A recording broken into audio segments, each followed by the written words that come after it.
All right. Testing a little bit test.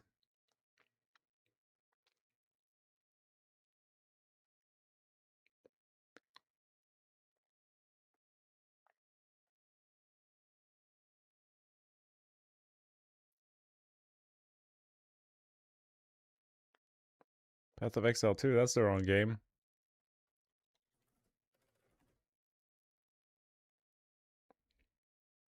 That's better.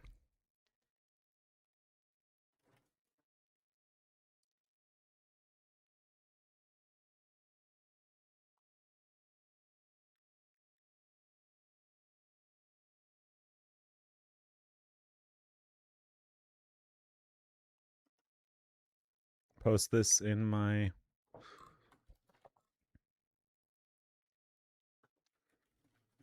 little Discord.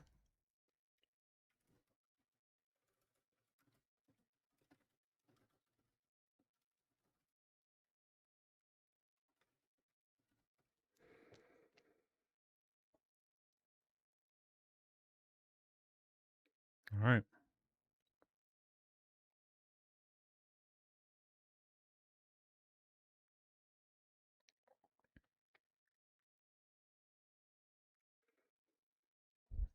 All right, where are we? Where were we?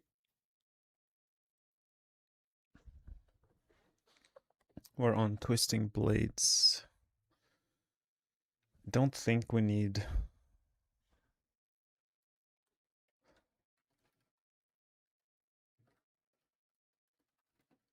Starless here.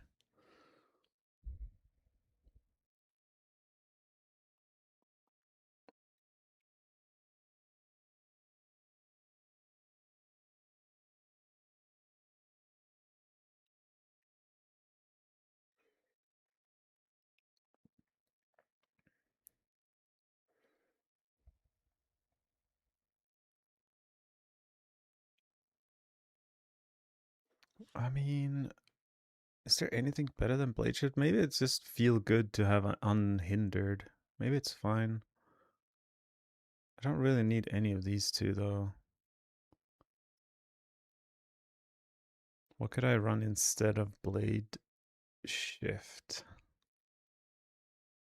There's an argument for running like Iron Rose, perhaps.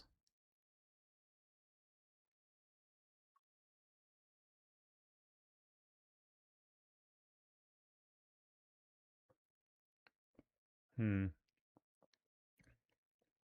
I mean, this kind of does seem like a no-brainer.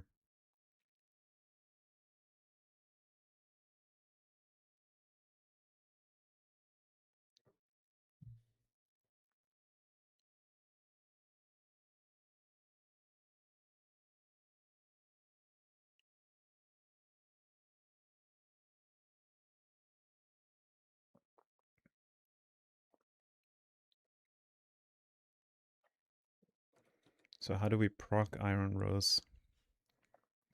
What's even my attack speed?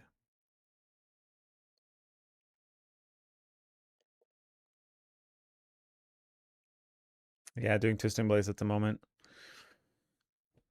Seeing if we can squeeze in Iron Rose. I mean, I don't know how important Unhindered really is from Blade Shift, because we could remove that and then take these points. Basically lose some movement speed. That's about it. And then put on like Marksman Caltrops, or another basic skill like Puncture or something. What is there anything valuable from these? Hey Billy, hey Gustavo. I mean, we can get crit chance, we don't need that.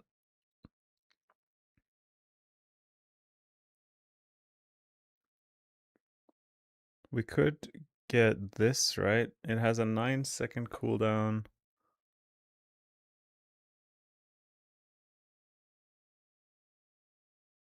And pulls in. It's like a pull we could get potentially from this.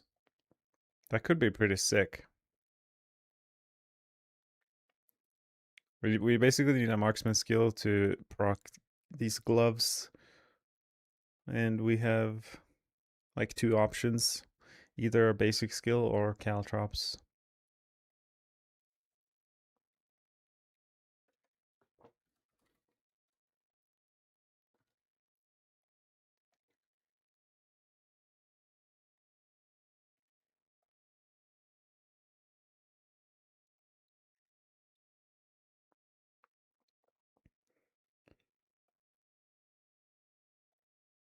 And we only need to cast a marksman skill every 8 seconds. And this has like a 10-second cooldown, but with two cooldown rolls, like we could roll. It's hard to predict how much energy we will need because we with this set we get inner sight, but that's only up every 4 seconds, but it still does quite a bit. And then we should be cold imbued all the time. I'm expecting, right? Because in these patch notes it says fix an issue where cold imbued did not chill. So if it now chills and freezes things, we should get energy from this. I guess it won't help us on the boss. So the boss, we're still going to be struggling energy-wise. But on regular monsters, not at all going to be an issue. So what benefits can we get from caltrops? Ferocity, don't really need that. Crit chance, don't need that either. And we get like this is kind of a useless skill. I'm gonna vote against caltrops. No real changes, Penshot looking like the Esther build. There's quite a lot of changes, Lockdown. I don't know if you saw the new patch notes. It kind of changes everything, to be honest. Rogue is very exciting in season 14, though. Like, I'd say there's like 12 builds that are competing for the top. Like, I don't think any class in Diablo 4's history has ever been as balanced as Rogue will be in season 14. It's pretty exciting. I'm gonna kind of lean into this. What else can we get?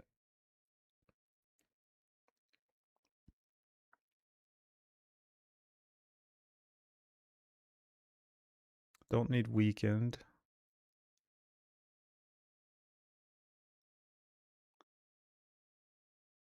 I guess crit chance isn't necessarily a bad thing because in this build you get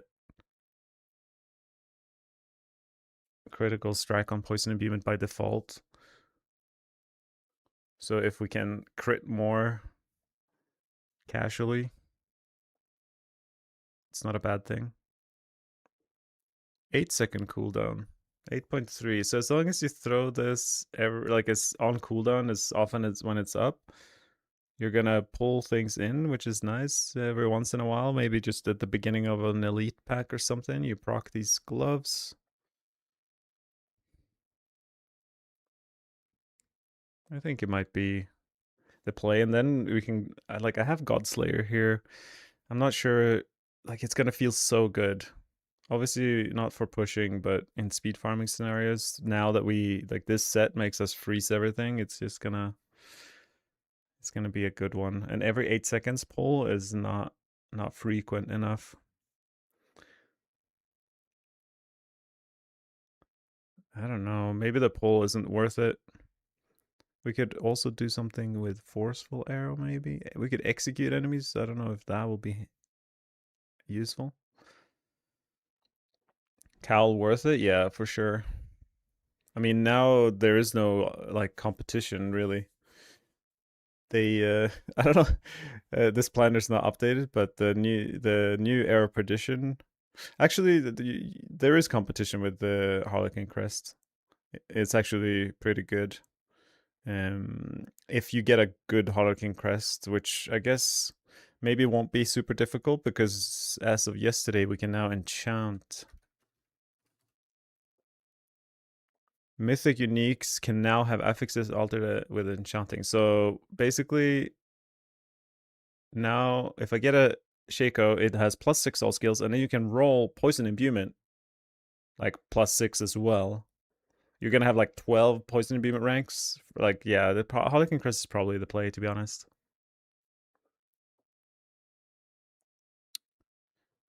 But that means we're gonna have to run. It's tricky. Harlequin Crest is gonna be a lot of damage, but Godslayer Crown is gonna be feel really good. So do we do skip cowl for this is the end game variant, so this is like the overall just like kind of feels good, lots of quality of life version of Twisting Blades here. But yeah, we gotta pick a marksman skill. I'm not sold on Heart Seeker. I mean, I guess if I drop Godslayer Crown for Cowl, so we have a Cowl Charm. Now I have no pull all of a sudden. We could definitely do Cry Rune instead of Jar Rune, but I'm not sure if pulling or mobility will be like increase our speed more. And if we do this, then the pull from Heartseeker maybe is fine. I think this might be. I mean, 3 energy when Heartseeker hits an enemy is gonna be like nothing. A little bit of crit chance might be more impactful. I mean, they're both like non.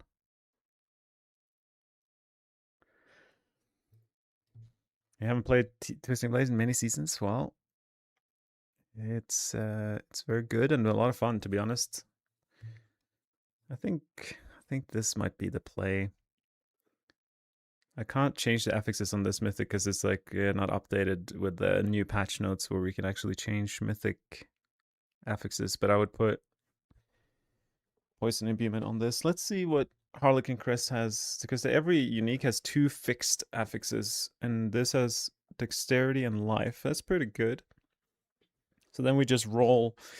We roll Poison Imbuement and Armor or something, or maybe Cooldown. That's gonna be a lot of damage. I think that might be the play. So I have cooldown on rings. So you could put it on amulet as well, but don't need too much.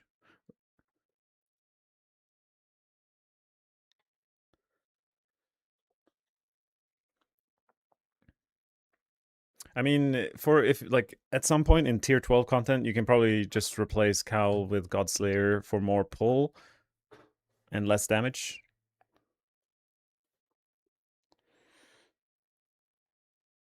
But I think this will be like,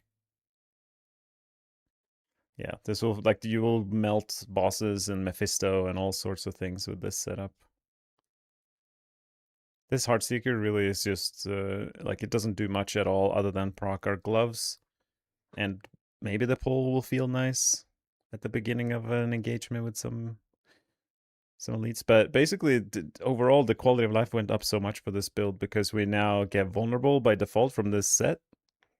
Before we didn't actually get the vulnerable that comes from Shadow Imbuement, but that leaves our boots with a new aspect. Before we had to run a Curse Touch to get vulnerable. Now we can put like Siphoning Strikes, for example, which like gives us a bunch of healing. We're gonna have 100% barrier from Cold Imbuement and a bunch of healing from not only the set, which drinks a potion every 4 seconds. So what about our attack speed? We have 20% from ferocity. We have 30% from these gloves. That's 50. So we're missing 50. Do we want alchemical advantage?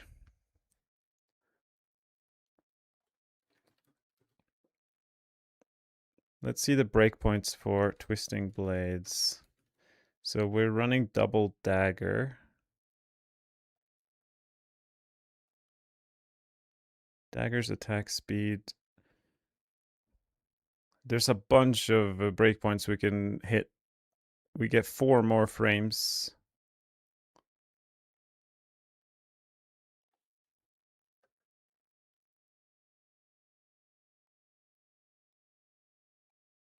So we go from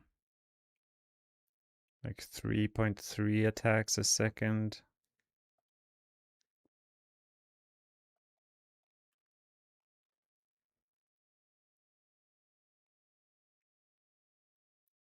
I mean, it's like 29% damage we're missing from our attack speed. Maybe we can just get some rolls on rings or something. So maybe we can try to get even just one roll is like gets us there. So maybe instead of this aspect,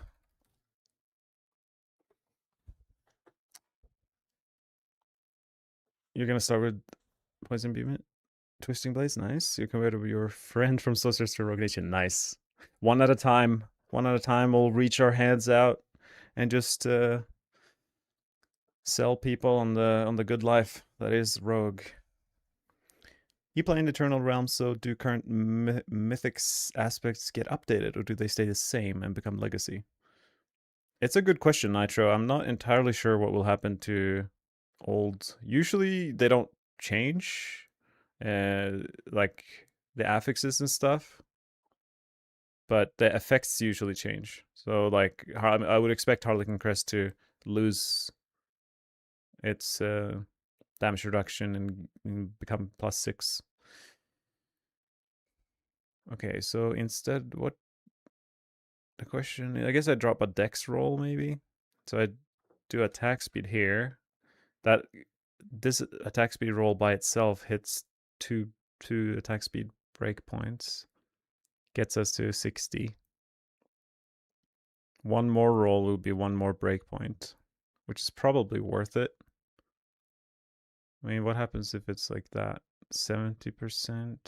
It's not enough. It's all actually, what about Paragon? Is there such a thing as attack speed in the Paragon?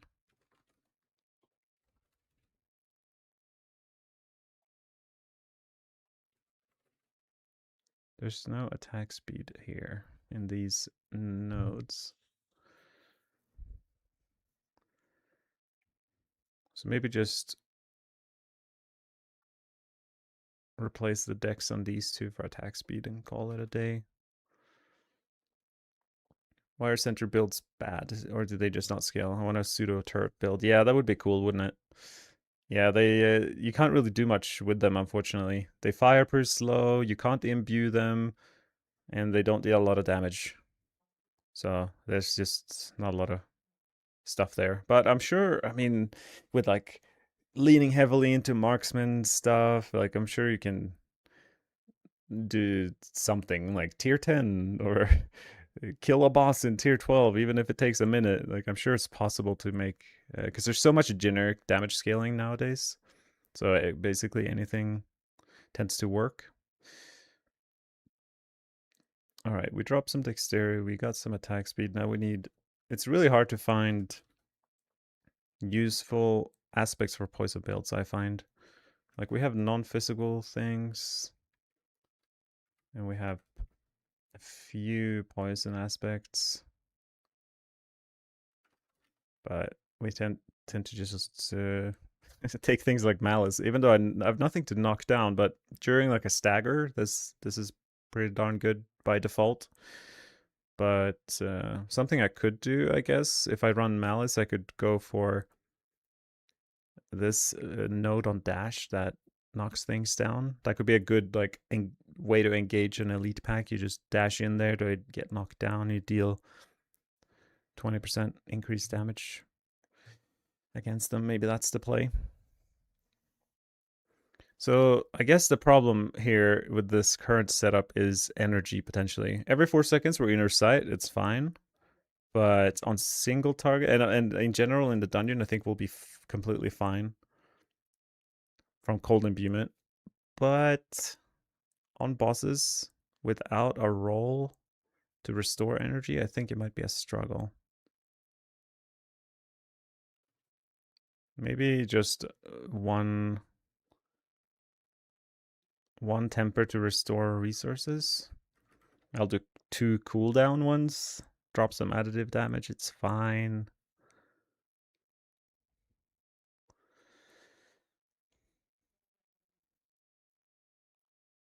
Rustbitten worth for bosses? Yeah, if as a charm I would run Rustbitten if I was like going for Mephisto or something with this build. But I would definitely never remove either of these. Something that's exciting about Etnas for poison builds is that they made it roll imbuement ranks. So that's quite a nice like Etnas by itself. If you when you find it on day one or whatever, it's gonna like triple your damage. It's ridiculous how much it comes from this one item. It's almost silly. Okay, I think this is looking good to me. Endgame Twisting Blades here. We have healing, we have tankiness, we have quite a bit of attack speed. The one little thing I'm skeptical about is the Heartseeker tech using this to as our this is kind of our this yeah our only source of pulling is Heartseeker. It kind of sucks. Dropping Cowl, maybe I'll drop Cowl. In pushing we'll go back to like I think this will just feel too good. In the push setup we'll probably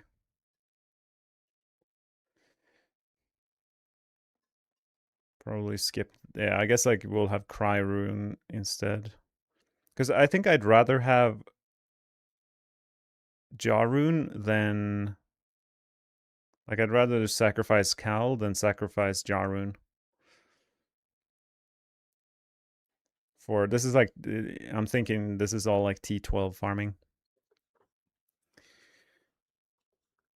Thought there was a seal or legendary aspect that gives us all shadow clones, all implements. Yeah, there is like basically it's just the sentries are I don't know if they're bugged or intended to be imbued, but imitated imbuement, this aspect right here doesn't actually work on the sentry variant for some reason. The sentry just shoots physical damage no matter what you do to it. I don't even think that would change much, but I might like this might be like a as soon as I try this, I'll change this variant from using this cooldown Heartseeker thing.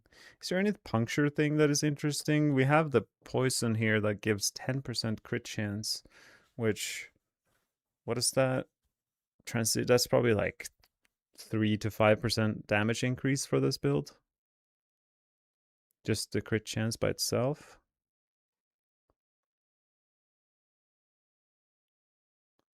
Hmm.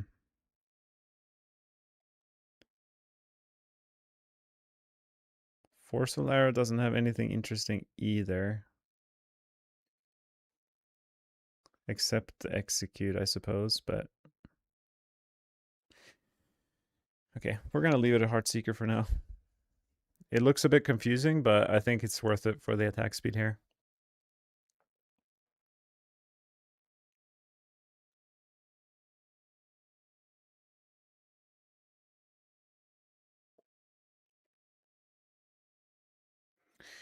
Yeah, the play on the when the season drops is to do the seasonal stuff, like the rifts or whatever.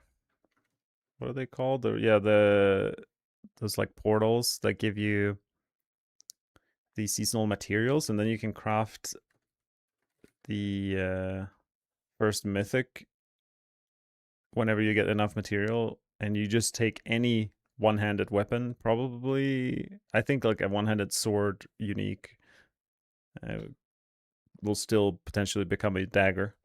So that's the plan: is to just craft a mythic dagger as soon as possible, and if it hits either Maestro or Etnas, you're gonna go from tier 1 to tier 8 very fast. All right. Energy is a question mark, but that's easy to fix with some more tempers if we need to. There's energy regen on the pants. I guess this is kind of sus. Probably want movement speed here.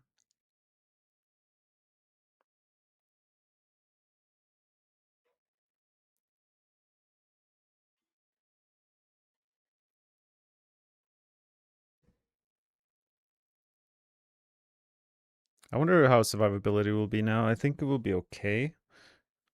I am running Dark Shroud here, and it's gonna have a bunch of ranks. I think this build will be really tanky. It's really hard to pick a build for start of season, but okay. I'm happy with this for now. No cowl feels very strange, not gonna lie, but it's probably not needed for anything but pushing. I guess for the like non-mythic variant, like the ancestral variant that I'll make, I'll put cowl instead of this. This is like more like the end game setup. Now the question is, do we make a cold twisting blade? I have an old version of that.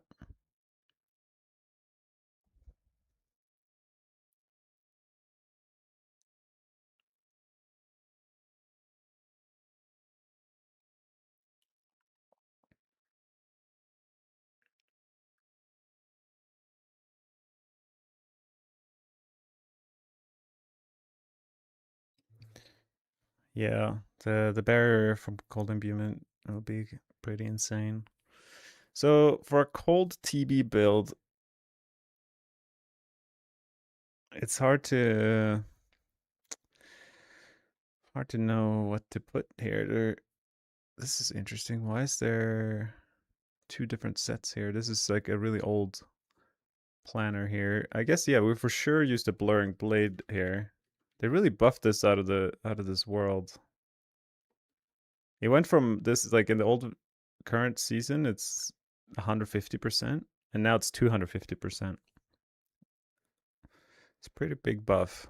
And they also buffed the yeah by even more from 45 to 60 on the two set piece.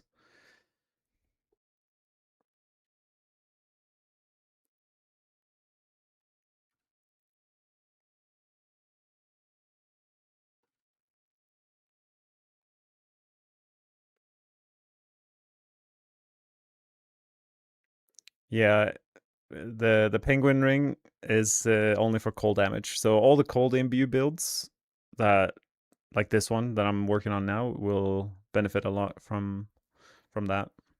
I wonder if that's like was their intended design for the ring initially, but then people started using that cold ring on non-cold builds, and yeah, I'm glad they made that change. Okay, so this is a shade build. Is shade the way to go?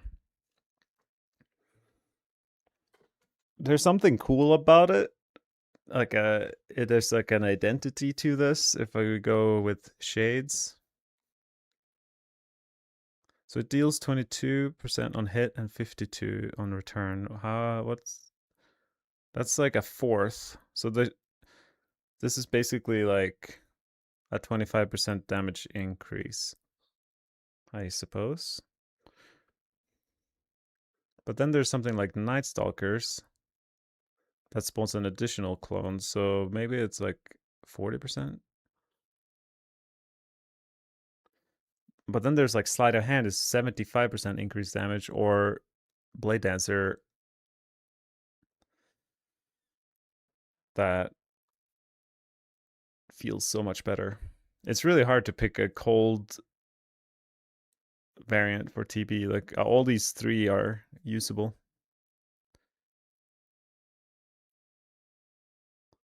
Cold imbued from set should proc it, but does it only work for cold damage increase? Yeah, so it only like for poison builds, the poison imbuement is not cold damage. So it only counts like the penguin ring is only applied to cold damage. The damage that has the cold tag, and poison imbuement will never have that. Poison imbuement, the dots that we see are always only poison. Unless they have some spaghetti code. All right. Let's see here. Azareth for sure. I mean, we might as well. Maybe I'll make a cold end game variant only, but not for leveling and stuff. I think that is fair.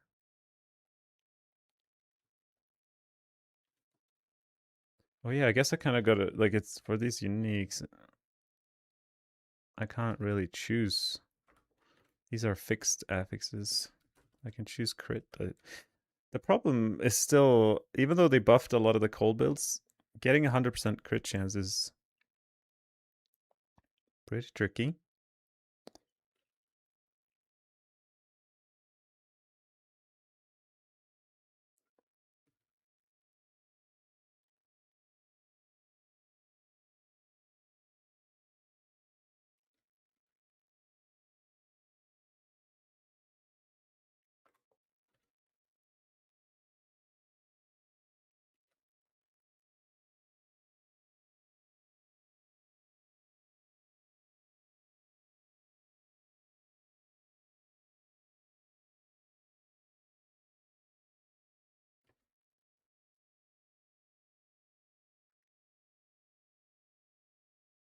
On bosses, it's only during stagger. So it's every second an enemy is frozen, you deal more damage to it.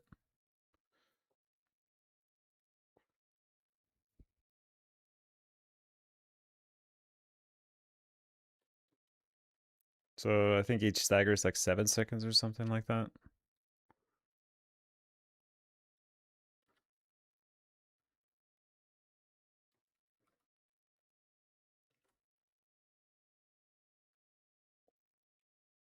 I wonder if it's worth running glints on this.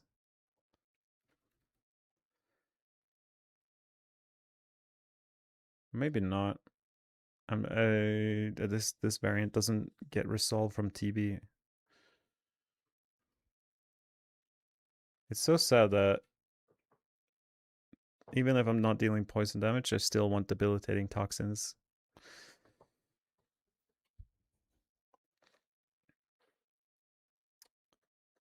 Shades, hey. I guess we just lean into the archetype, even if it might not be the best. The benefit of the shades is that we have this. Okay, so this Paragon board is poison still.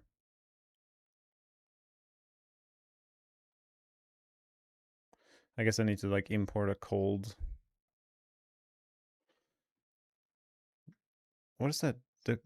The shade glyph does something good, right? It gives us cast speed. Hey, Stallone, thank you. Thanks for sticking around all these months. 6 months. Shout out to you. Appreciate the support. Hello everyone, excited to see what Rogue has to offer season 14. It's looking good. Everything is looking good. It's kind of crazy to be honest. The greatest like biggest hype I would say is the return of Rain of Arrows because it was Beastful Boots have been bugged, but now finally we can play Rain of Arrows again. And I have a feeling both the poison and the cold Rain of Arrows builds are going to be like our best builds. But I say that I pull that out of my ass because I have no data to confirm that. It just there's just so much to support them for support that build. I would expect Rain of Arrows to be very strong, but we'll find out next week. So with 20% attack speed, we can hit this breakpoint. 12 frames. I feel like that's something we can go for. Oh yeah. Okay, I'm just gonna make like a all-in cold variant of this, I suppose.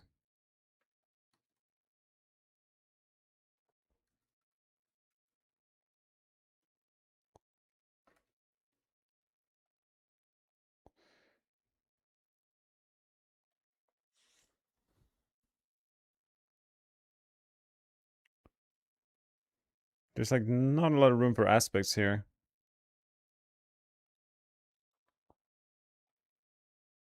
I don't know what charm I would want on this. Looking forward to some cool guides. Little flurry last night for a bit of practice. I like it once it gets going. But slow to start, yeah, for sure. Yeah, the flurry AoE is very sad.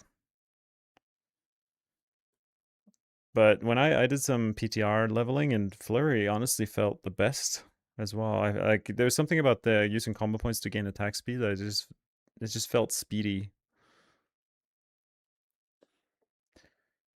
Okay, I mean, in terms of damage, there's always that like Dark Idol.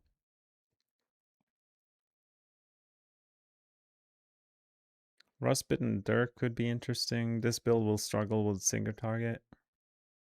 I guess Godslayers always feels good. It's just so little damage. Just a shout out is Endurant Faith. In the next season, if you ever feel squishy, just put that on a charm, and I think you're gonna be a happy camper.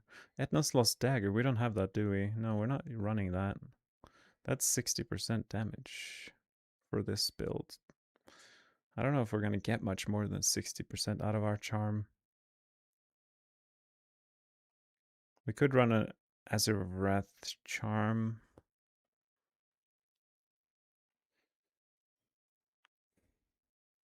If we're on this charm, I have to like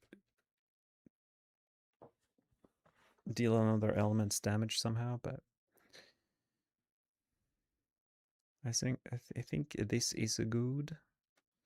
This is like I don't think I will recommend the cold TB as the main variant, but I think I will include it as an option just because they have buffed Blurring Blade set so much as well, and they buffed Maestro damage. Like yeah, this build should be really strong. It's just I don't know for lair bosses, it's a little bit sus. We're definitely gonna drop this aspect.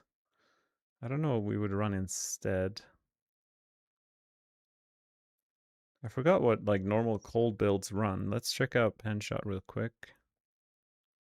Ferocious, of course. Frozen Memories. Imitated Imbuement. I don't think I have that.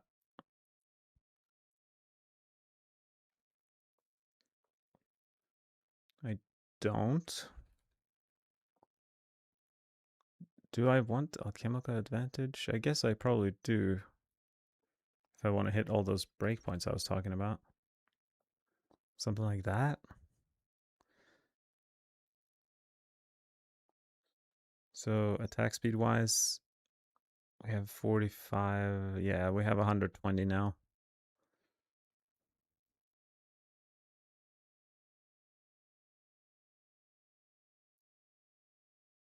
Gloves have attack speed on them. That's a bit weird.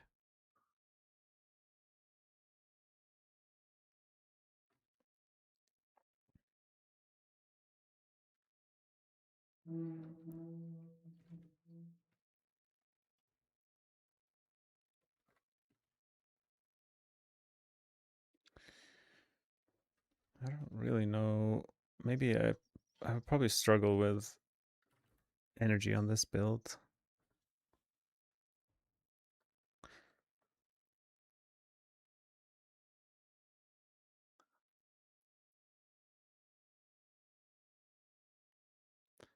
How can we run buffered battery here? This is like my planner from 3 months ago, and somehow I believed buffered battery would work, but it only lasts for 6 seconds.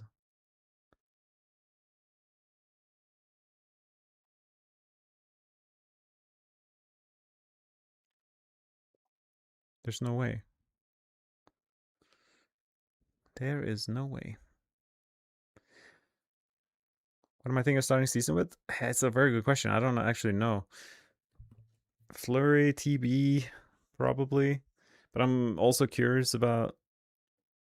I mean, like I never play Barrage because it's like not my guide on max roll, but I think Barrage will be really good.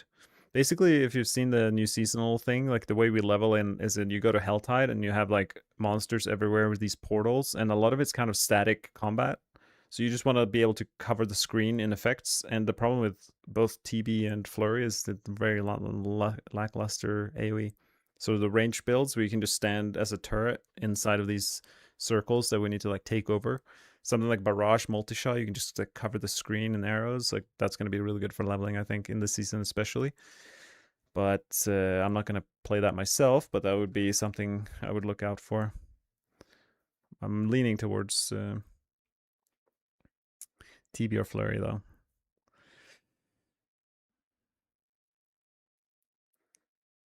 I mean, there's not much else to this cold build, I suppose. I'm not sure what kind of defense we can even get. There is this like this one in case like you freeze things you can DR, but on the boss you have like nothing. Maybe it's fine.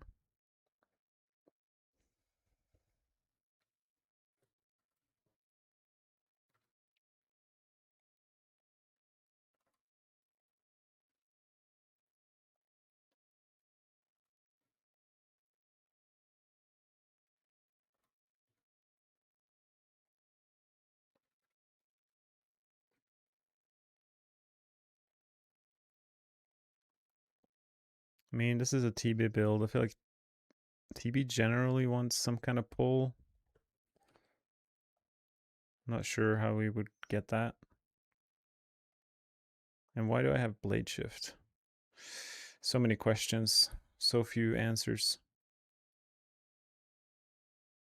And how in the world do we get crit chance? We have to roll it on like every item.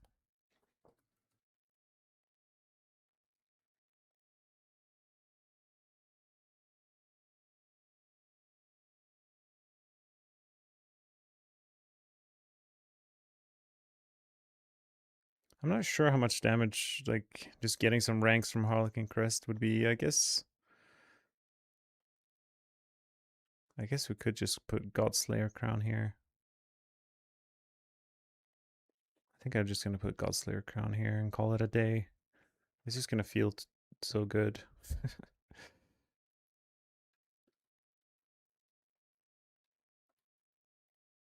Any buffs for Heartseeker?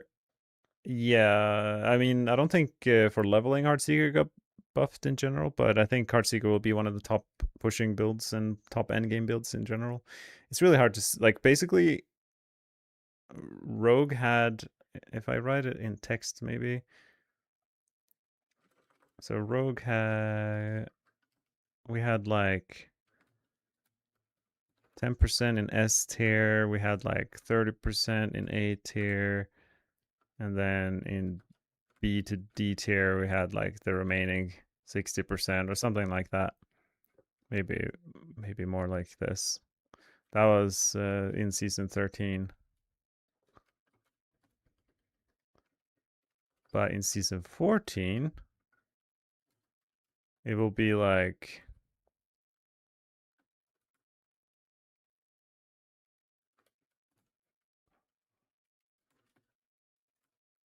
this. Like everything is extremely good for Rogue.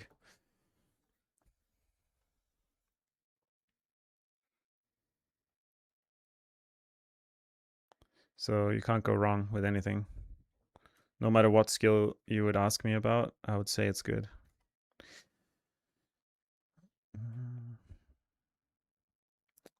Just how we like it. I mean, as I put like cold TB together, it doesn't feel good. Like nothing here makes me want to play this.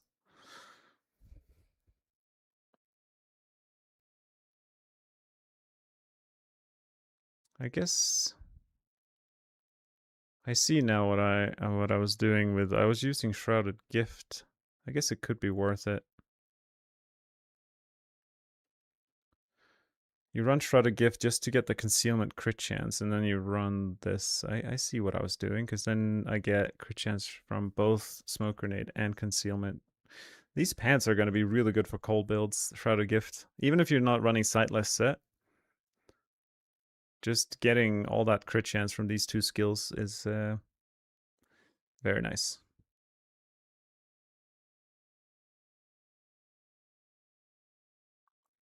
Barrage for density, but when it comes to single target, since the best way to level up will be doing war plans from starts. Can you do, I don't, can you do war plans in non-torment? I thought war plans was only in torment onwards. Once you get to 70, any build can work really, really fast and well.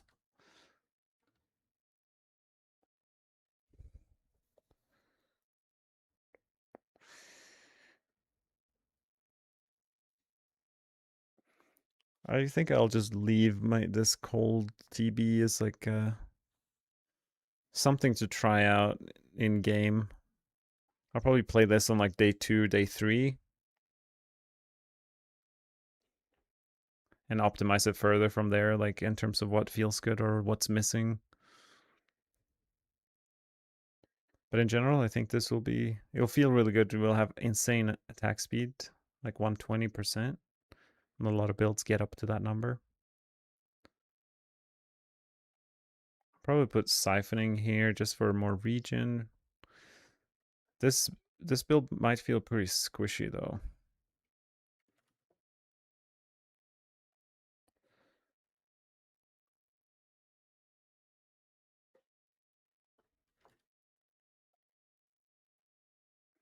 But that might be a lot of builds that feel squishy.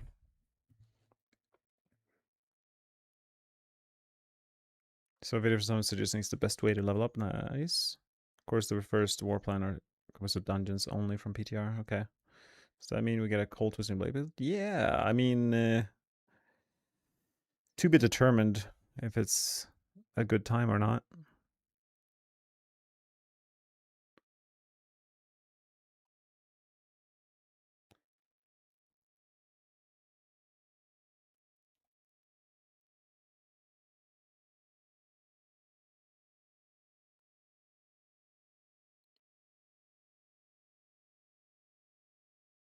Oh yeah. I don't know how much I can lean into the awakening node on clone. It's really tricky to cast ultimate that often because it halves the duration, basically.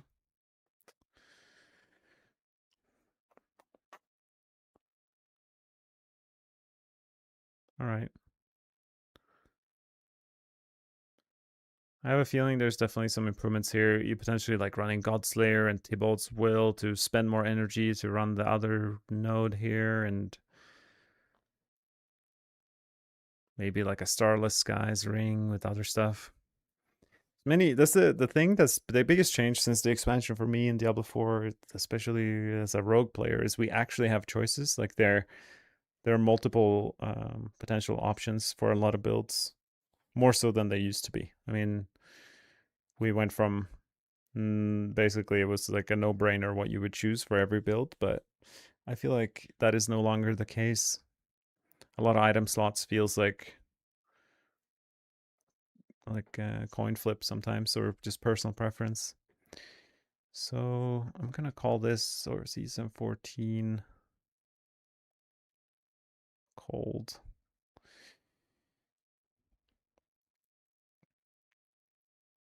Okay, that was twisting blades. Let's check in with Fleur. I think Fleur should be pretty quick. I did most of it and it hasn't changed much. It's just buffed. So Flurry, I'm gonna use Iron Rose Ring again with Caltrops this time as a marksman skill. It gives us a bunch of crit chance, which we are lacking. Shrouded Gift for the extra crit chance as well makes sense. Not entirely sold on the endgame variant using Rustbitten here, but bosses will definitely be the issue, so maybe it'll feel good. It's kind of like an item that feels solves a problem that this build has. Maybe it'll work out. But for a lot of content, it just doesn't do anything. I actually think there's not much at all I would change or update here. Maybe this is just ready to go. This will be a very fun build, I think, Flurry in this season. Super fast. It's kind of sad that don't have space for dash. Could just not use these gloves, but they're just so good. Especially these like all the more uniques in season 14 you can wear, the better in terms of the top end, because every unique can be a mythic, and the mythics have 30% higher aspects. So this is not actually 60%, it's like 78, I think. 78% damage and 30% attack speed it's hard to compete. So we're gonna do everything we can to just lean into items like these.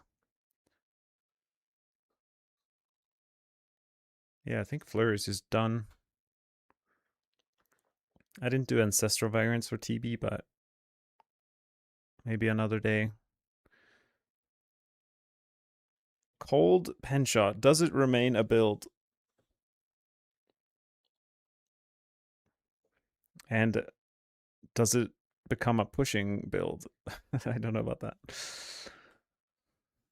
Sent you a video by DM in Discord in case you want to see it. Thank you. Would be fun after all the poison. Yeah. Yeah, I'm excited to play both cold and poison. Vana the goat. Both TB and Fleur are looking. I like the. It's a little bit of a bait if you look in the patch notes, like just because Fleur and TB got these damage buffs, it doesn't mean they're necessarily the best builds, but it definitely helps to, I guess, shrink the gap. That's kind of what I meant with my meta above my head. It's kind of it's probably more going to be like 80% of rogue builds are A tier. They're all really good. And the Twisting Blade and Fleur, I'd say, were below A, but now they're join the pack. Join the A tier pack. Glyphs. Nothing really here. I don't think anything but Arrow Storms uses physical damage. Cold Penshot. What do we do with this? I mean, we can just leave it the way it is. The question is, do I even publish this? It was just so fun to play.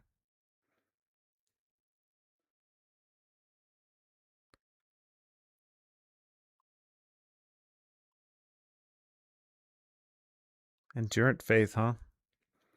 There is an argument for actually running a thing like Endurant Faith on like a lot of builds.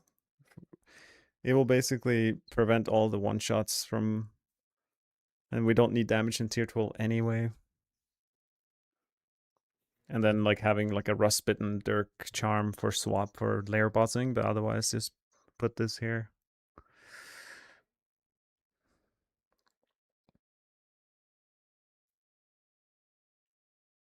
Oh yeah, did my Flurry have Garrune? It does. But my Cold TB, I don't think I put Garrune there.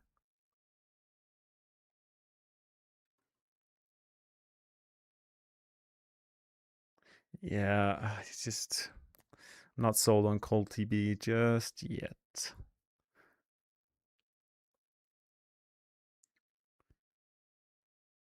I think I'd just leave it. Cold Punch Up just worked really well the way it was. We don't, the crit chance is the main issue, but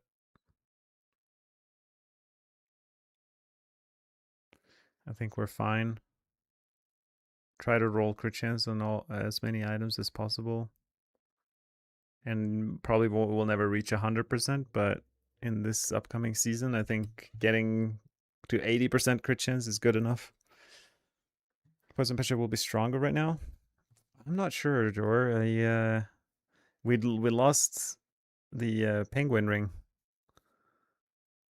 That's what I'm gonna look at next. Poison pen shot. I mean, maybe there's a.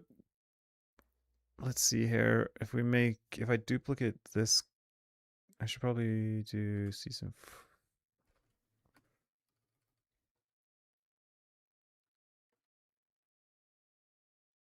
And then we make a pushing.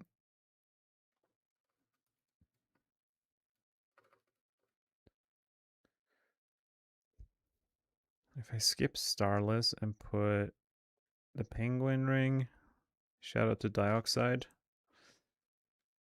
for the accurate name for this ring.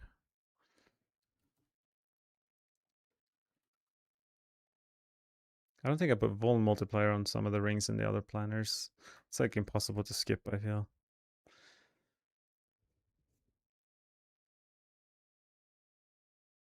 So energy will definitely be a bit of a question mark.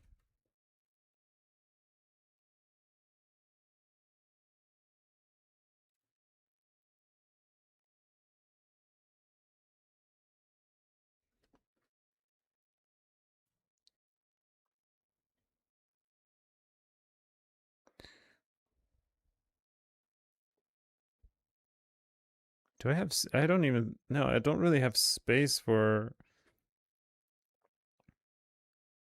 Azarath unless I put it here, which is fine, I suppose. But for cold builds, for pushing, you really want Azarath as a regular weapon, so you can have it like as a mythic. Hope there are no bugs in the upcoming season. Yeah, no, same here. It's shocking the amount of bugs they fixed in the patch notes for Rogue. Like comparatively to how frequent previous bug fixes have happened, it's usually a lot of the big bugs last for years.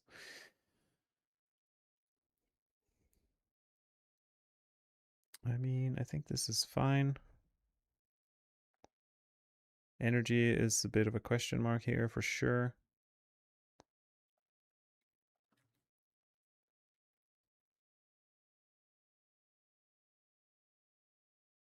Maybe it's possible to like get energy instead of at movement speed just for pushing or something.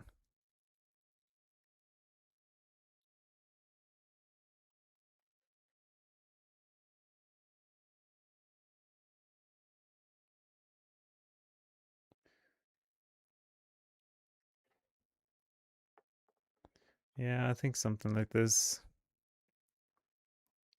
And I guess Godslayer Crown. This shouldn't be Godslayer Crown, right? Is there a world where we could run Crown Illusion?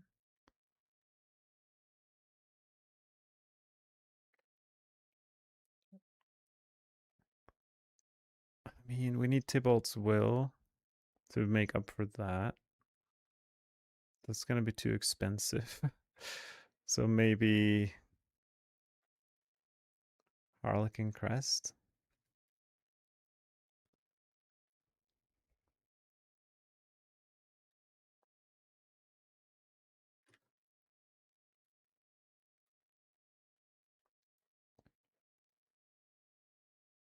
This looks good for pushing to me.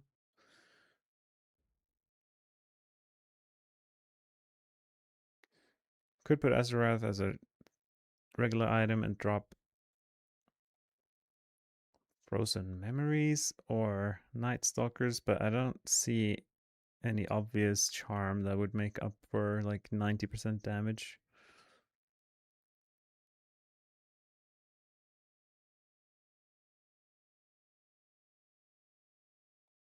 The best pushing for cold might just be like combo points with Ballista, but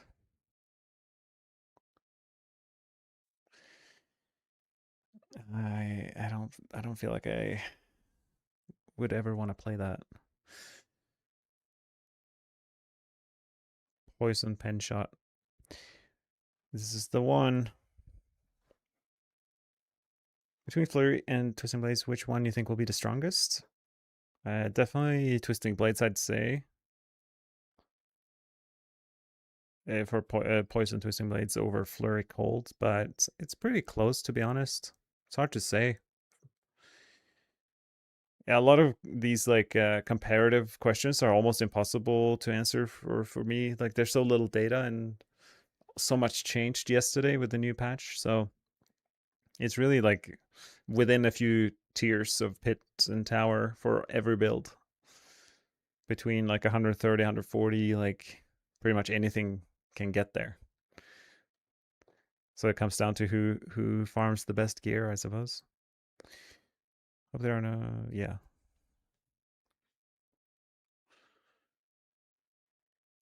So the endgame version of Poison didn't change much other than we'd lost the convenience.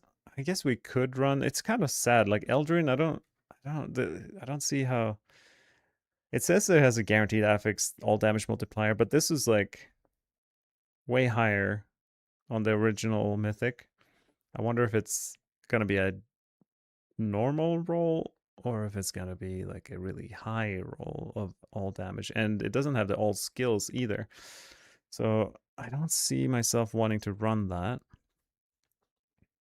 And then I guess the biggest question is, do we go away from Sightless set that we ran in season 13 and now go to Spellbound Steel? I think we do.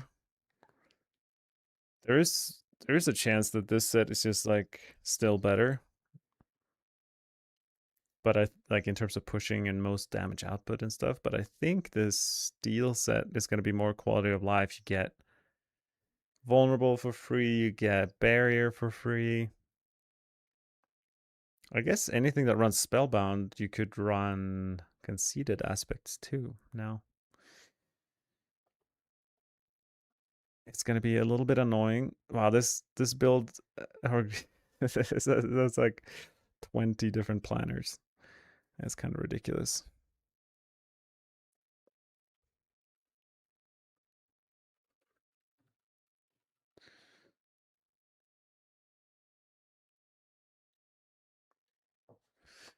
Yeah, this is like one of the trickiest seasons for me, planner and guide wise, because there's a lot I don't know. It's like a lot of like this is what I think is going to be the best, but in the first week, a lot might change.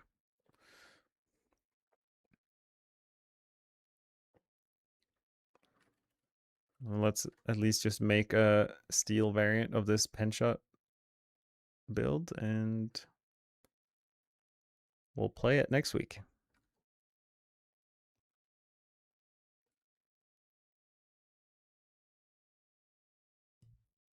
Hitmonchan is a TB season? Maybe. I mean, if you like TB, it certainly should be. Yeah, but it's pretty much as good as every other build.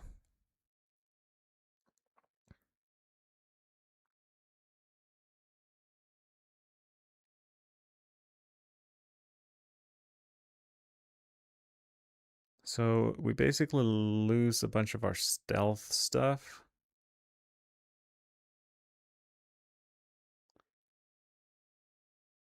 Which means we don't want crushing here.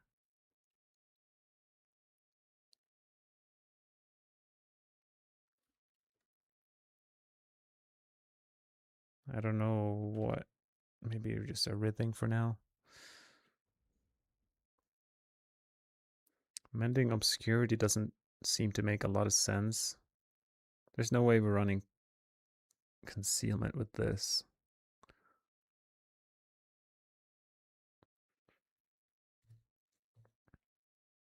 It's kind of like TB, but it's like a rotation of items because we don't have a two-handed and we don't have Maestro. So we have more aspect slots, but then like we don't really want to run Iron Rose because it's only close damage, and with Pen Shot, it's nice. We could be ranged. It's kind of weird.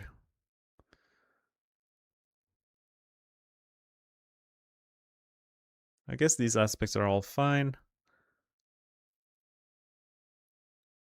Mending Obscurity.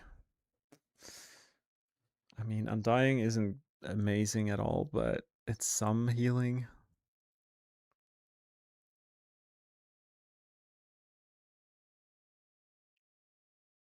So it's like possible to put Earth Striker here or something.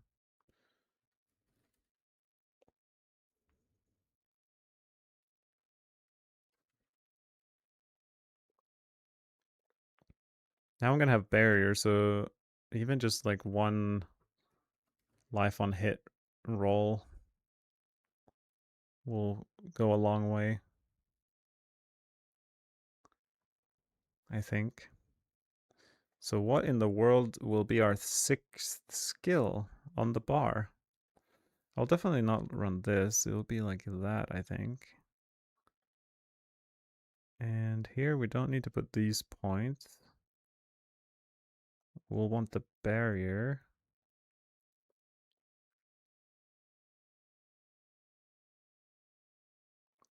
Resolve like this new set or the steel set, it gives all the side upgrades and they're all imbued. So we like get everything. We get overpower stacks, we get resolve, right? Yeah, we get resolve. We get overpower, we get vulnerable, like all the tags. This set just like immediately solves all of it. It's pretty cool. We don't need concealment. Or maybe we will end up running concealment, I'm not sure. And with Shadow Imbuement with this set, there's like becomes like a dot. It's nice to run endemic here because it reapplies vulnerable from this node here over and over. But if you don't run this endemic, then you have to like keep hitting targets every 4 seconds. Otherwise, they like the vulnerable drops off them. So we're gonna go with that. As of last season, it didn't matter how many points you had in Shadow Clone, so that seems useless to put points into. I guess more points into Cold Imbue gives more barrier, at least in game. I didn't hear it in the planner. But still, the question remains, what's our 6th skill? There's no mobility for us. I can potentially put Dark Shroud on the bar. What's the benefit of putting Dark Shroud on the bar? I can drop Mott Rune maybe?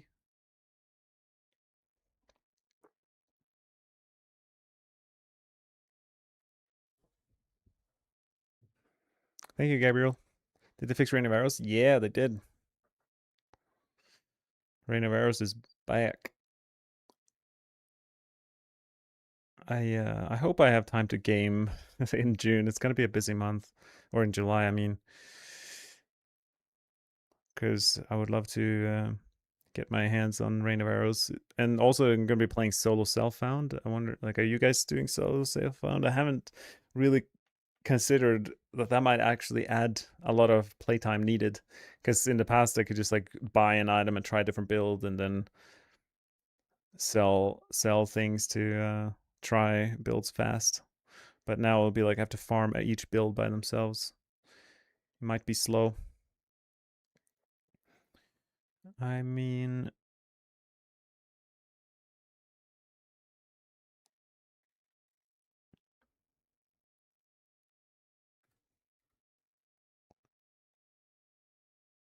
I don't know what I like. Yes, I can put Dark Shroud on the bar, but okay, I can get another rune here, I suppose, like Vex rune or something.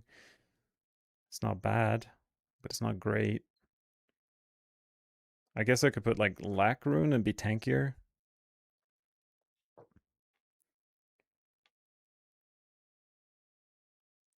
Looking forward to SSF Dragon. Yeah, same here. It'll be interesting to, because I think a lot of the rogue players that we know of and in the community and you guys, like a lot of people play different builds. So like the first few days of the leaderboard, maybe the first week, like it'll be different builds in within rogue kind of competing against each other. So like it won't necessarily be like, oh, here's 20 pen shot builds. Like it'll be like DT versus rapid fire, and then here's a barrage guy, and then there's this other player coming in with a rain of arrows build. Or yeah, I'm curious to see how that plays out on SSF in the first week. All right, I feel pretty good about this build.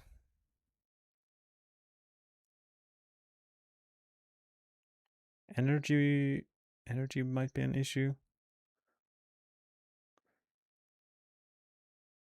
Something people complain or struggle with this pen shot poison build is that they feel slow and clunky. I never felt that issue,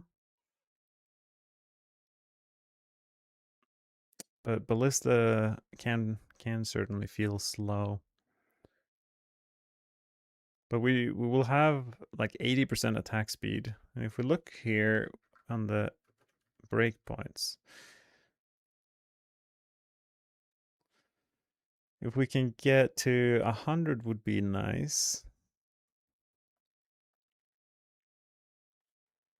What if we roll some attack speed here? Just to counteract some of that clunkiness inherently from ballista. Now we have 100% attack speed. hitting the breakpoint.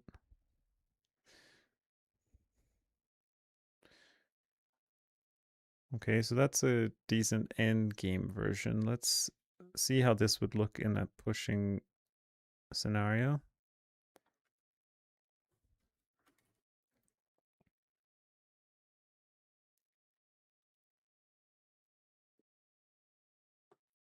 Death Trap's looking insane for next season, yeah. Or it's looking so much easier to gear, and that by itself just makes it so much more viable.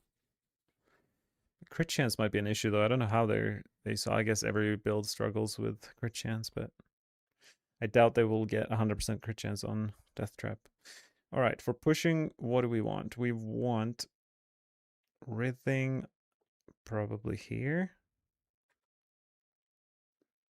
Maybe distant damage here is what we kind of came up with.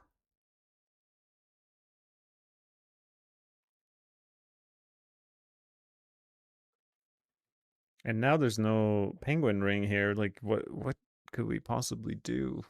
I mean, if anyone's gonna push poison pen shot, they're definitely gonna put Dance of Knives on the bar. Then they're gonna do like the rotation with these two skills, and you just mainly Dance of Knives on the boss. That's just gonna be the play, and then you can run Iron Rose gloves. It's gonna be much stronger than just pen shot by itself, I think. But I'm not gonna build that variant.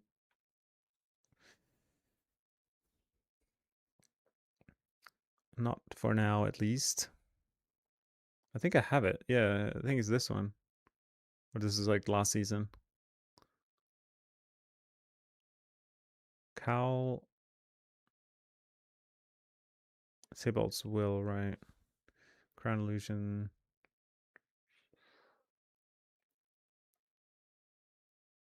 I just realized something here. The endgame should have Shaco here.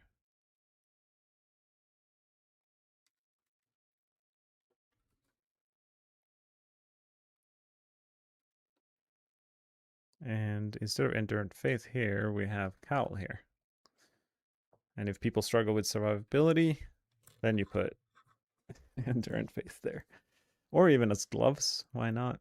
There's many options here. I don't see how anything can compete with just Harlequin Crest for poison builds. Because we can run poison imbuement ranks on it plus the six ranks. Surely that's I haven't without even doing the actual math.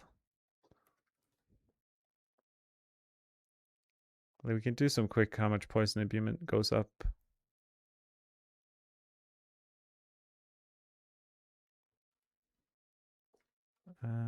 Okay, let's just delete some of these imbuement ranks here and use that as the comparison. All right, so poison imbuement right now is 365. It's easy to remember. And then we add 10 ranks or 12.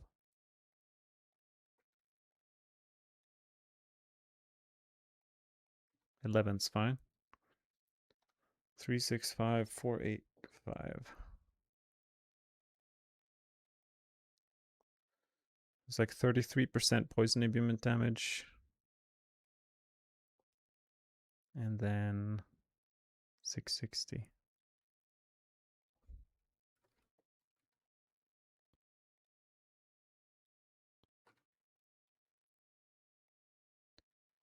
$667.7. Okay.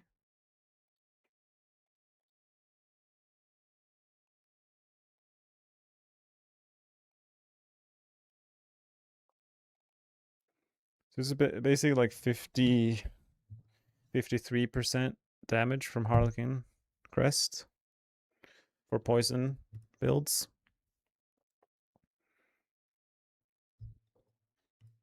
That's pretty good. Around 50% damage from Crest.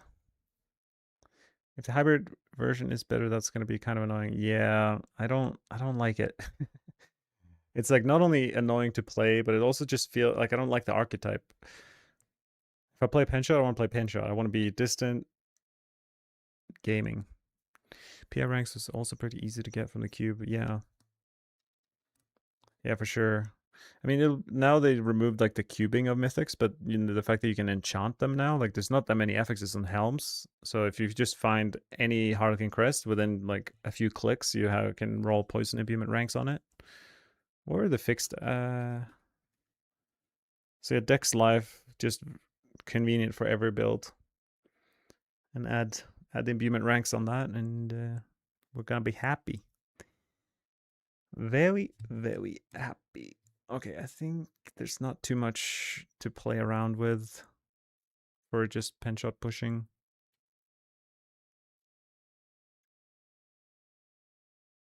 I don't even know if did anything even change.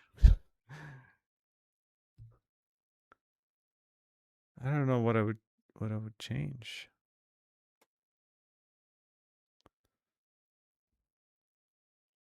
I mean,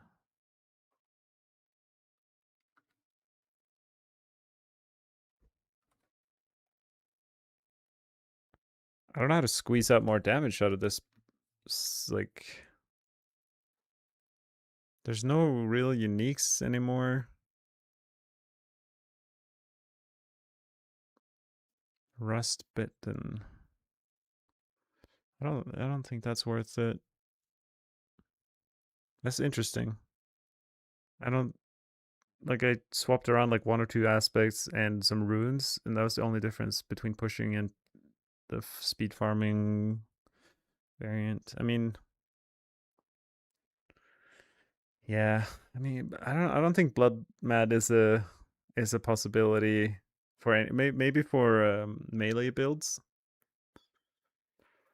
but maybe actually the potion from Spellbound Steel maybe is enough to counteract it. I didn't play with it um myself so far.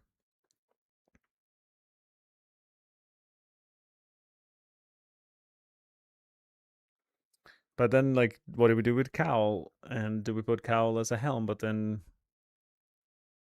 we lose a lot of damage from this. Is it worth it? Maybe. Maybe there's a pit tier. Like, there might be a pit tier here or there. That is possible. One or two. But as an initial starting pushing setup, I would probably just sit with this.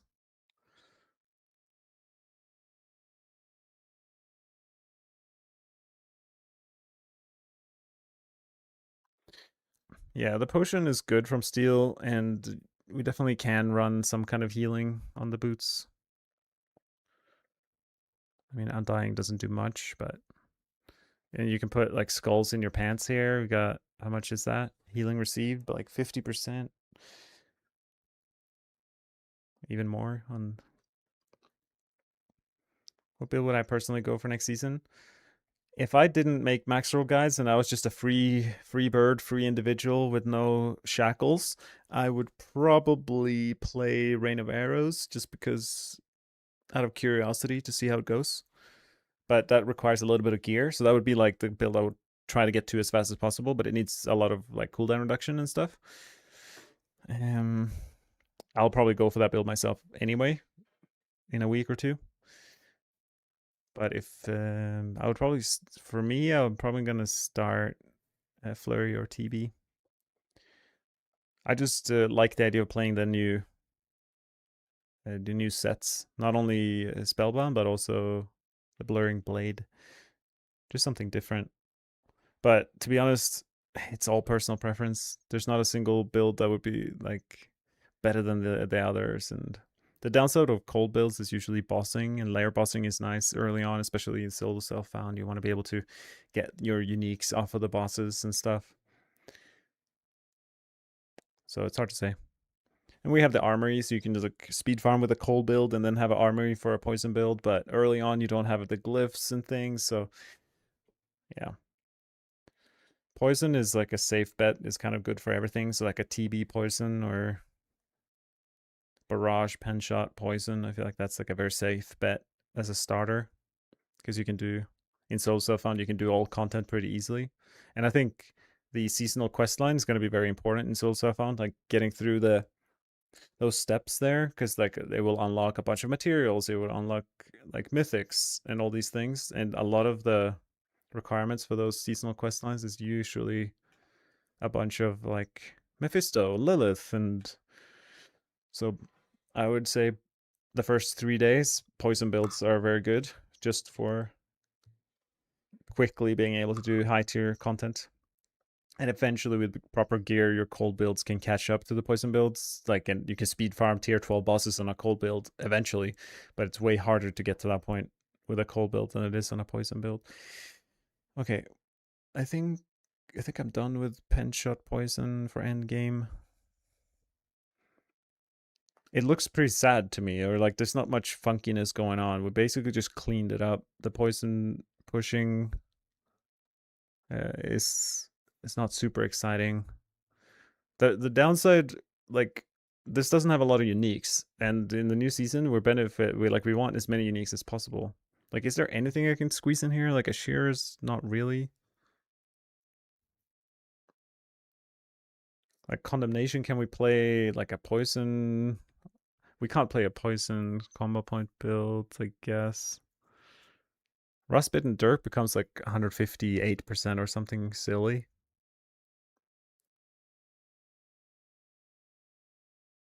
That might be worthwhile over this dagger. All right. Just gonna hit save on that for now. We went through all the builds that I have. Agora, what's up? Yes, this is Ballista Poison, standard. We went through all the builds that I have. Maybe I'll touch and create a Rain of Arrows pushing build from scratch and see what that will even look like.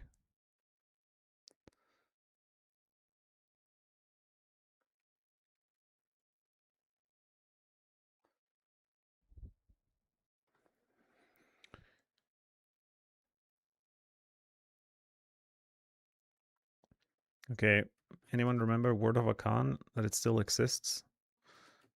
I don't know why it looks weird in this planner. It's like it's got dust on it or something. I guess I'm curious even about the skill tree.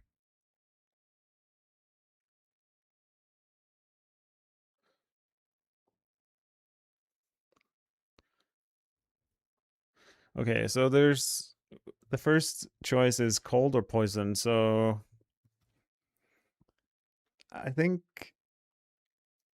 cold is more exciting for Rain of Arrows because there's a lot of like marksman benefits we can tap into. So I'll start with cold. I was able to find center build that looked pretty promising with synergies season 13, but I went with your cold pen shop build. Nice. If I link the video, can you let me know your thoughts on it?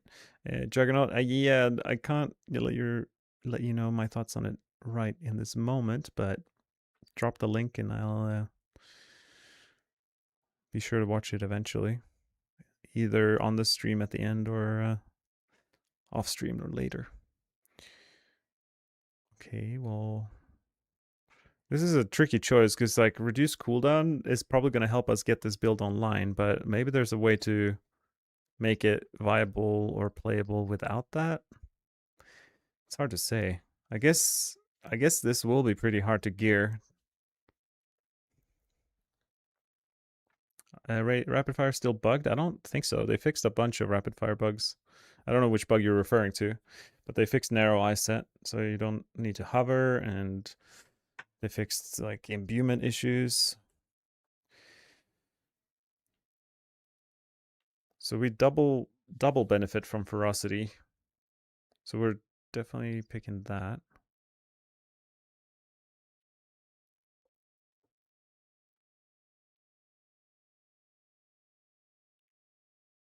Yeah, Rain of Arrows was bugged last season, so no one could really make it work.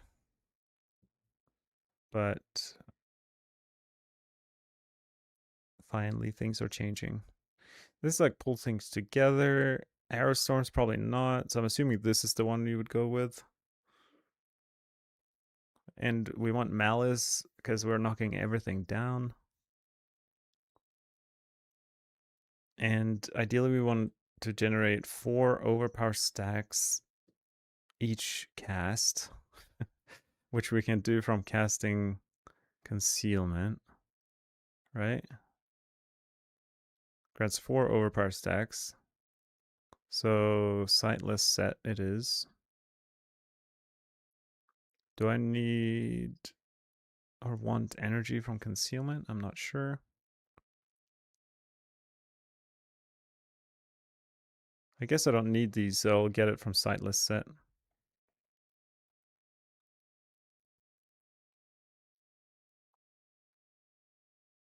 So this is 50 seconds cooldown. That's a lot. How in the world?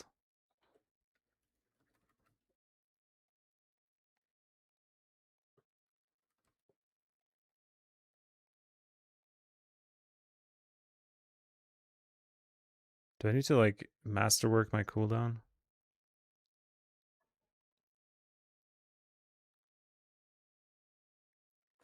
I don't see a world where I wouldn't play Penguin Ring, like, because we would only push with this. I'm just gonna try to see if we can even reach the necessary breakpoint. Let's just masterwork everything and lean into as much cooldown as we possibly can, see what happens. And then we'll scale it back down if we need to. I doubt it will even be enough. We're down to 22 seconds, but then the issue then is like, how do we...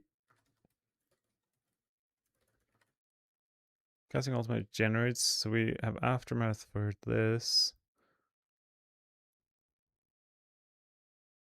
Can we get... If we can get to 20 seconds... And the other question is like, do we rely on...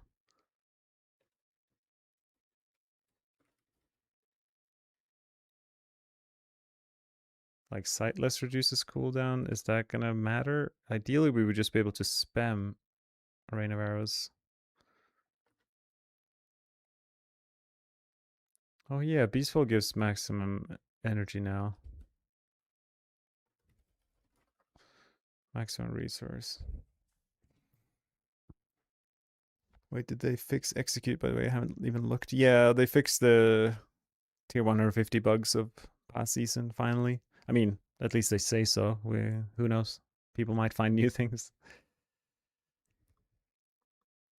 Yeah, T-Bits Tristan Blade's correct.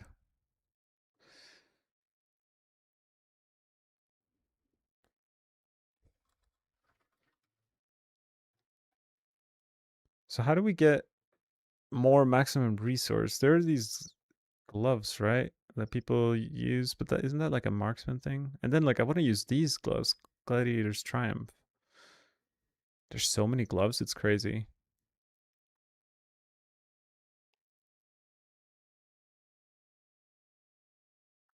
Where are the marksman gloves? These ones. Casting marks, yeah. So we can't benefit from these at all, which is kind of nice because I don't want to use them.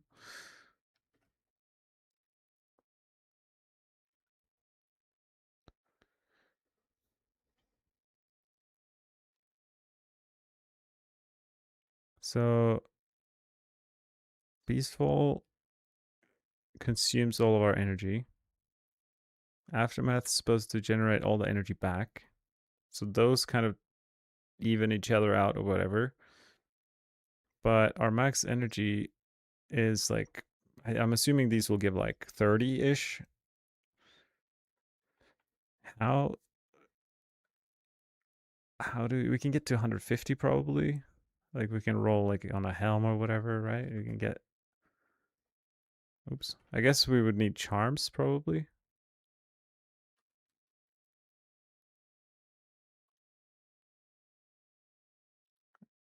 Is it realistic to reach, like if I have two GAs here, two GAs and masterwork them. Oh, this gives 40. Helms give 35 and chess gives 40. Did I do something different? No. Wait a minute.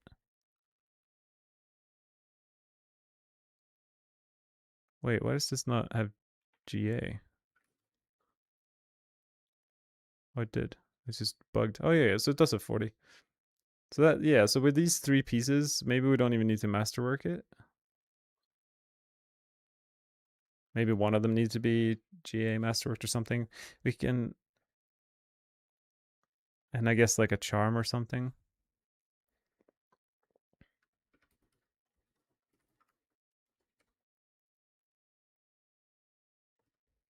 Maybe this will be a hard build to gear for. Just maybe. Especially in solo self found.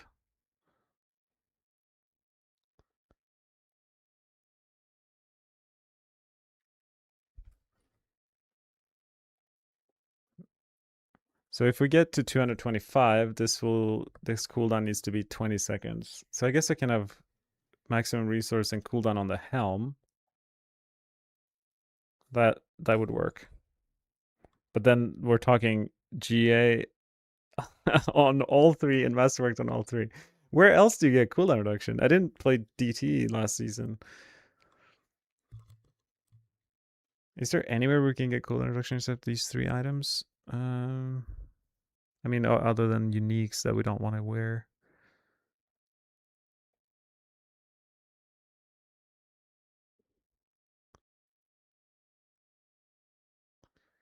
I mean, this is kind of crazy.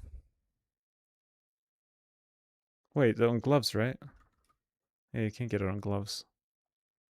So what happens if I remove these masterworks? Because that's never ideal to have to, like, there's way more damage we can get if we masterwork other things.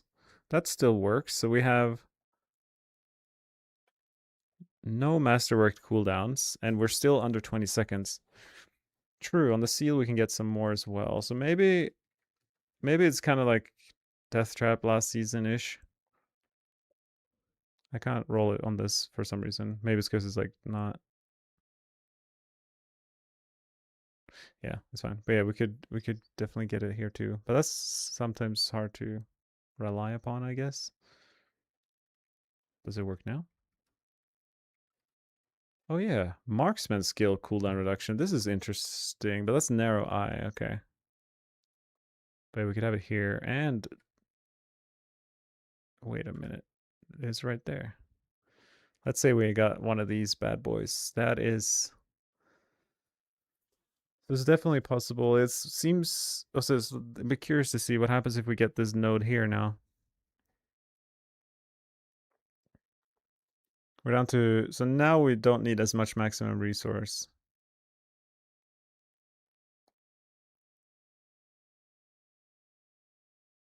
I mean, this seems maybe the play. Okay, we'll just make it the hard version first, and then we can make an easier version. But I guess I don't really need to do it. That's Dioxide's job. So we have. Let's assume we get like 30 from Beastful Boots. Does Masterworking give it plus 10? That's crazy. That's a big difference. Yeah, there's a lot of pieces that need to like come together here. This is why people complained about Death Trap last season. So this is with two, no, with one charm, only one charm with resource. If you have another charm, it might be easier. I guess it's not that. It shouldn't be that hard to get max resource on just like any legendary item. I mean, even if it's not GA, you can just roll it at the like enchant it at the occultist. And the fact that we can roll cooldown at the enchanter with on the uniques as well makes that a bit easier.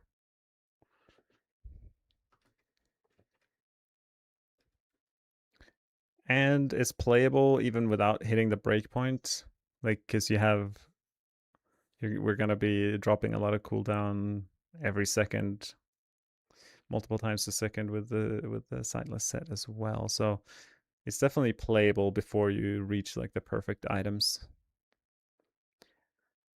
Even just looking at this, it's like there's 5 uniques here that all benefit from the new mythic patch, I guess. I guess even Shrouded Gift would be part of that. We would be pretty tanky as well. But it's crazy. Where are all the aspects? I guess we have a two-handed aspect. This would be probably a crossbow with frozen.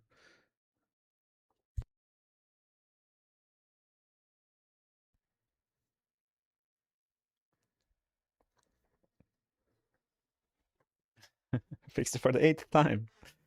Yeah, I mean, I would sure hope that they fixed it. How do you start builds? Just start out with Rain of Arrows, Legendary Aspects for cool scenarios, then move out from there. I mean, depends on the build. This build, Rain of Arrows, now like step one is just making it playable, which is all about the breakpoints and the cooldown. So basically, every cast of Rain of Arrows, we want Beastfall Boost to reduce 20 seconds of cooldown, which it does if we have 225 energy, which we have. So as soon as we have hit that, basically any build in Diablo 4, if you want to make it your own build, is just a bunch of different breakpoints. There's like a list of things. So just like playable, like CDR or whatever, that doesn't apply to most builds. But then it's like other breakpoints. It's like crit chance or resistances, or it might be attack speed. And then you just go through each category, and there might be like tags. We mean like vulnerable, overpower stacks, like ferocity. You want to make sure you like take as many of these as possible. And then you have like, can your character heal? Is it tanky enough? What about does it like, can you tick all these boxes? Uh, do you have like resource issues or not? So it's just a process of going through each of these categories. There's probably a few more categories, and the best builds can take a lot of them and deal a lot of damage in the process. So we have space for one aspect here. Hi, what's up? Ruckus is still bugged. I'm glad I'm not a rapid fire player. I don't even know what Ruckus is. Ruckus, this one. Well, that's a bit sad. Have you done a rapid fire? I mean, Rain of Arrows planner die? I'm working on it here, as you can see, but it's looking like a rough build to optimize. Like in Soul Selfbound, like this might be like a week 3 build. But maybe that's just my initial impression. Eldrin could be nice to like make it work way sooner. Like it would make it so much easier to hit the breakpoints for this build. All right. So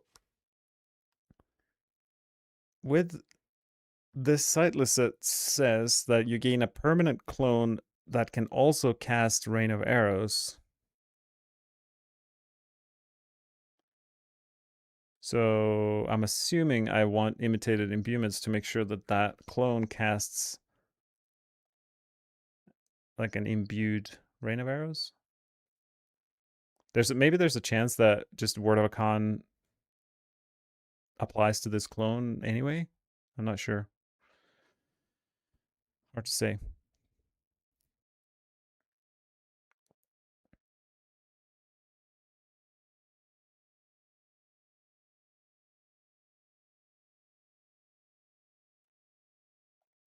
Yeah, Etna is mainly good for poison builds. So for the poison variant of Rain of Arrows, we'll definitely run Etna, but it like the only thing we benefit for this build is non-physical damage. So like that 60% is not bad. But Imitating Imbuement also gets 60% and solves the clone being imbued. But yeah, I mean, this is ridiculous. A cold Rain of Arrows build will need crit chance and cooldown reduction on all these jewelry pieces. You're going to read a penguin ring, as Dai calls it, with 2 like kind of necessary affixes. Like it's going to be pretty hard to get like this Word of a Con, for example. I think. I mean, maybe with the 2 fixed affixes it's fine because it's like you just need what does Hakan actually have?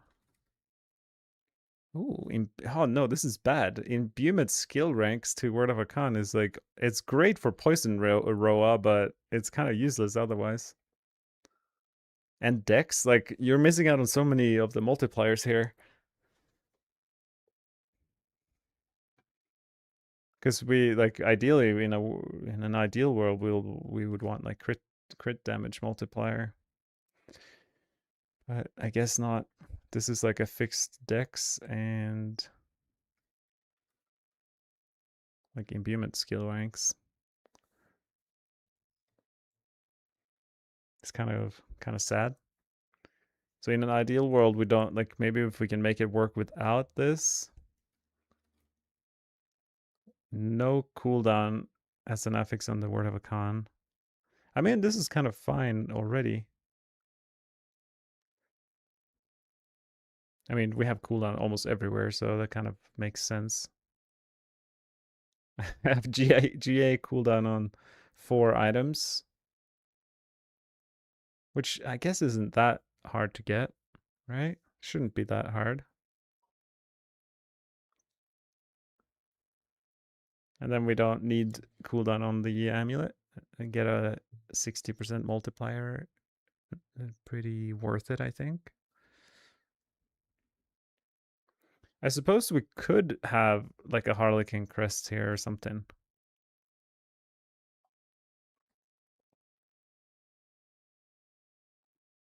Marksman ranks are pretty hard to come by, right? Or like the only source would be our charms.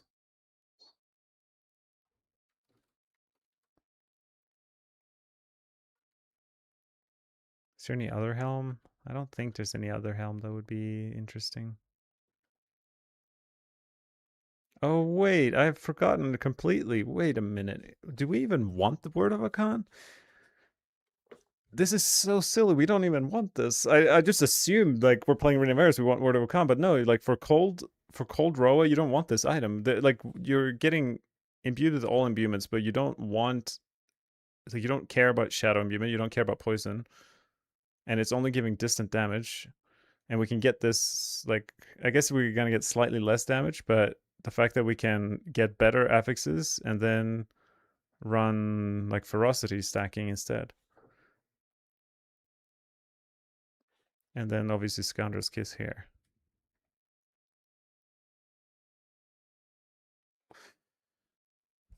Playing Heartseeker till I can gear for Roa. What's gonna be a pitta? Pitta meaning pain in the ass. Got it. Yeah, it will be. Yeah, I don't know how you're gonna do this in solo self-found.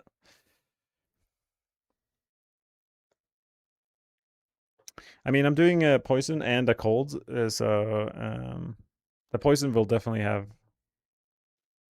Word of a Con, I think.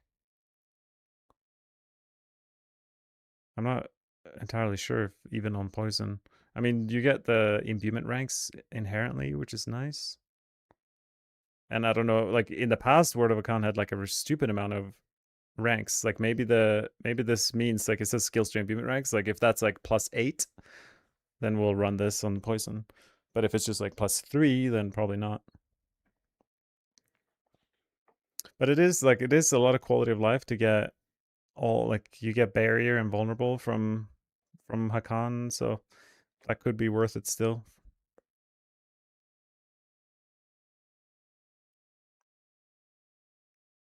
I mean, for Roa, you like sightless set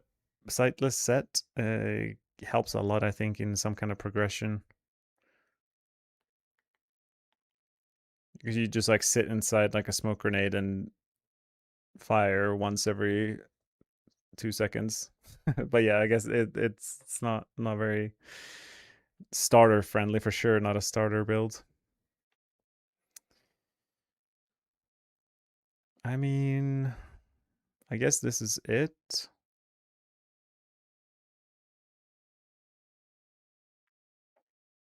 It's a lot of uniques. 1, 2, 3, 4, 5, 6. There's no other chest, right? There's no other marksman stuff that I should be... Like, what are the marksman aspects? They're kind of bad.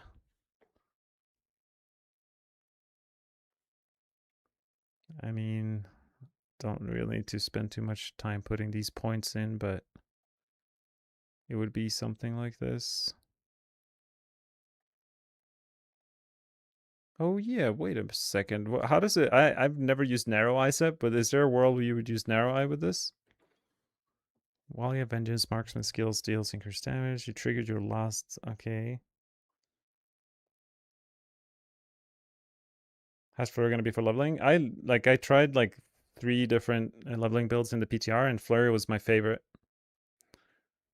It's so nice with the when you get combo points on flurry because you get 45% attack speed from combo points bonus, and the attack speed early on like just feels so good. So I'm a big fan of leveling with flurry. I might do it myself. I mean, I don't see how this would be hugely beneficial because you don't benefit from any combo points.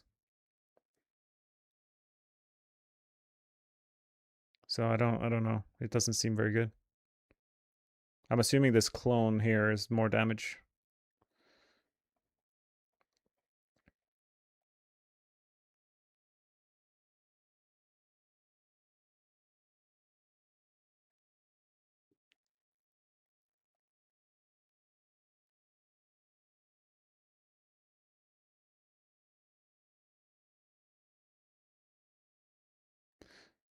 So to drop, if I drop like the penguin ring for, what's that aspect called? The like change the cooldown here. The casting ultimate skill reduces cooldowns of your other skills. Yeah, you run Epigeic Führer for the endgame variant. That would be the play for sure. So every cast, you would have infinite cooldowns on all your mobility skills. So you would be shadow stepping all over the map and covering the entire map in Rain of Arrows. That's gonna feel pretty darn good.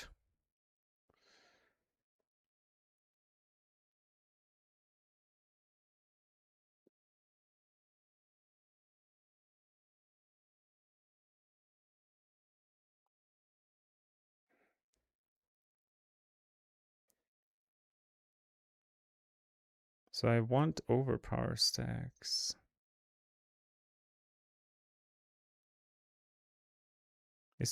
We can overstack? Yeah, this is amazing. Like Gladiator's Triumph with with the Rain of Arrows is going to be so good because we're probably always every cast is going to spend 4 overpower, and since we get like a buffer from cold imbuement and casting concealment every second,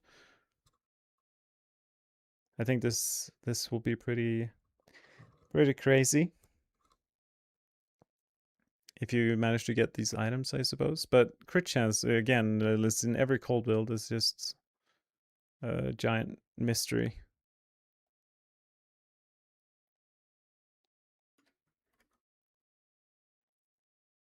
Remember when we could get like 40% Rain of Arrows cooldown from one temper?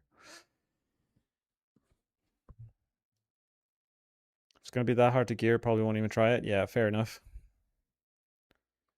But I think it's nice to have like a stash tab dedicated to like a potential future build that like if you like hit the lotto and you get all the pieces and comes together and you can equip like a super endgame build. There's like a chase. This is like a chase build.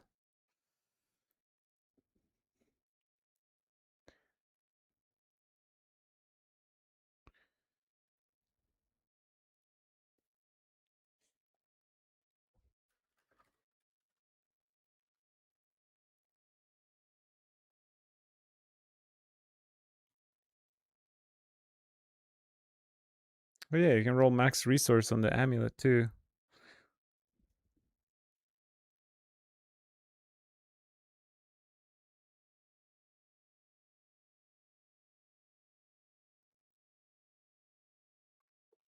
Okay. Well, I didn't realize that it would be this difficult to gear Rain of Arrows. So this is called Roa. Let's duplicate that and make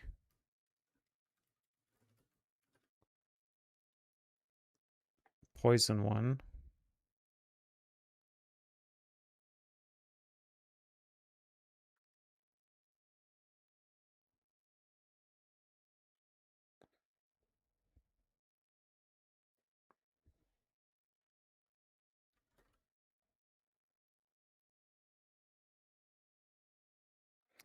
Okay, so interesting.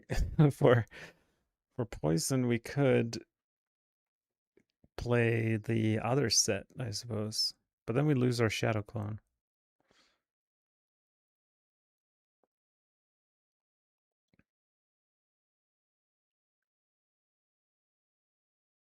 He must be this tall to play around. You kind of do be like that. There's a lot of things to test as well, like ferocity stacking. Does it work for poison Roa? It works for pen shot, which stacks ferocity. But so I would assume it works here too. What build is on top to start? Is season 14? I don't know, to be honest, is the honest answer. You can't go wrong with any of them. Like I think I will just go in. Maybe I'll click on flurry or something first, but then if I drop an item, like whatever I like, the first unique I drop, I'll just play that. Like I'll play according to what I drop.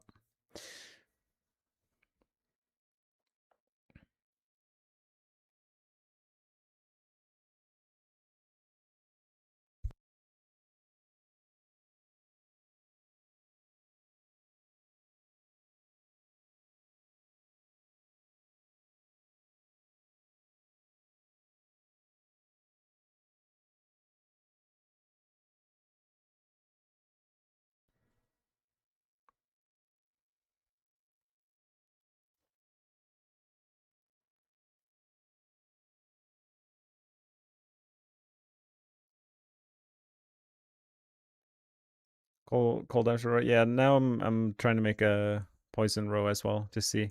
But yeah, like if I go to Hakan again, it says you benefit from the like there's nothing on here with the Aerostorm tag, but I'm assuming like does it have the tag in the skill tree? It doesn't. So none of the like vengeful or whatever they're called do anything, right? Your Aerostorms. I guess you would get the tag if you pick the middle variant. I'm curious if anyone ever makes like a Aerostorm Roa build. Maybe that's like really good. I mean, there's still a world where you may need a core skill and not straight up spam Roa. Yeah,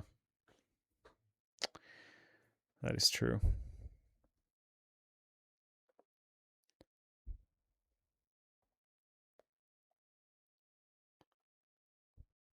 A lot of the items, just the uniques, just fall off when I go poison.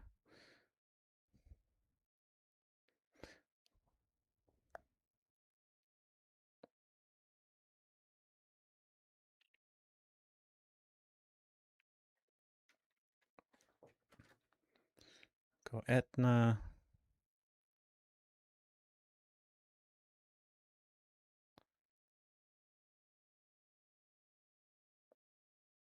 Just now all the way from like having no aspect slots to having too many.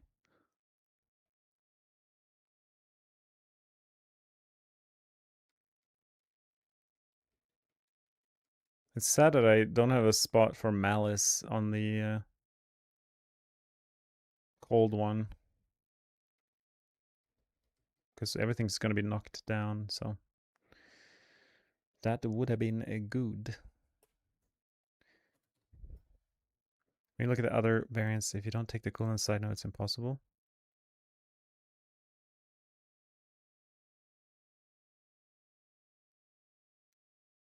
Wait a minute. Does the other variants, they don't change the cooldown, do they? No. What do you mean the other variants? Because the setup I made now is like not with the cooldown reduction.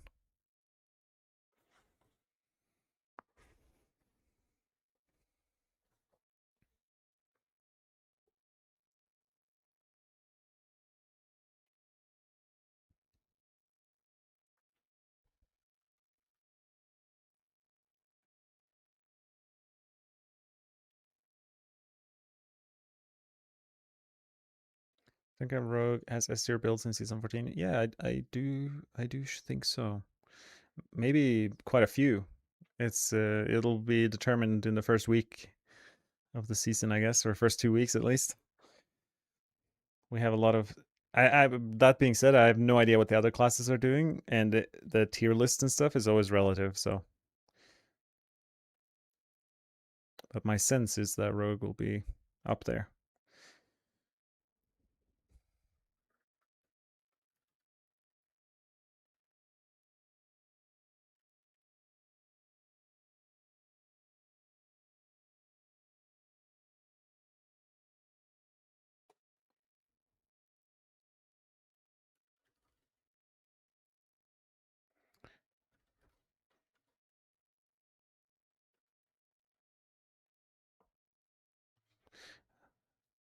I mean, there's not too much marksman synergy for the poison variant.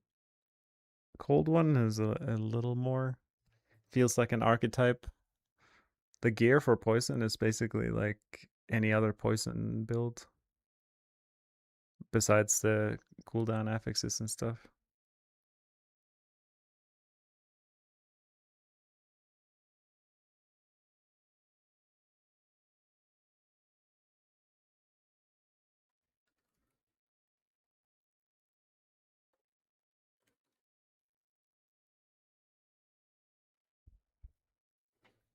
Mutated imbuement, if it works with all clones, there's not aspect that recasts rhinovirus on hit or something. Um, recast rhinovirus on hit. That sounds really good. I don't know what that would be though. I am unfamiliar with such an effect.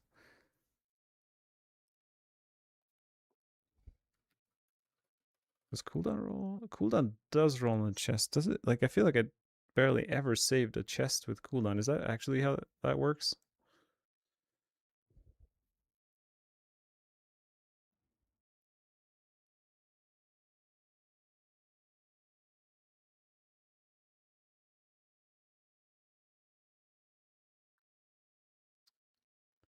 I'm curious why my cooldown is not close, or it's like I need one more roll somehow. I wonder what I'm missing compared to this.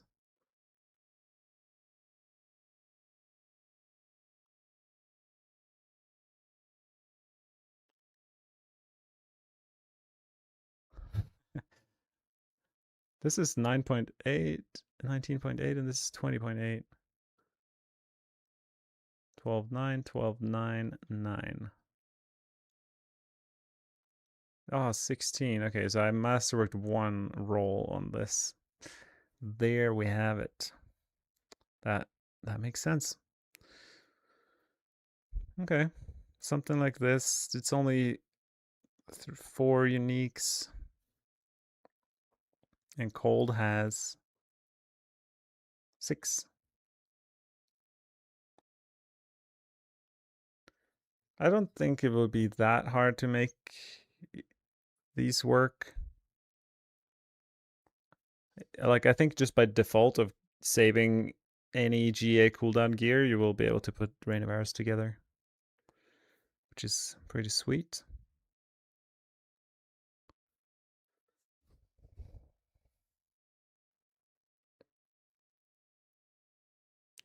Yeah, I agree. In the planner, there's CDR there, but I removed it from the chest because I don't think it's a thing.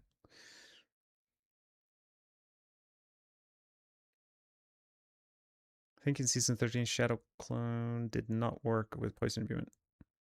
Season 14, it works. Christo, there's a lot of bugs with Poison Imbuement and Shadow Clone, but it seems like either the clone from Sightless works or the Shadow Clone you spawn works. So maybe for this build it won't work, the clone. So there's probably a world where you just like run the Spellbound Steel set instead for Poison Rain of Arrows. But that would just be a quick swap, I think. The only thing that really changes between the two would be the skill tree.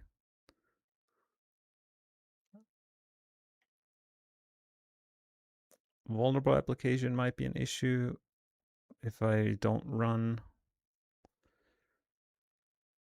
steel set. Don't need, I mean, this is kind of, if I don't run this set, maybe I should distinguish them. I'll make cold do sightless and poison do steel.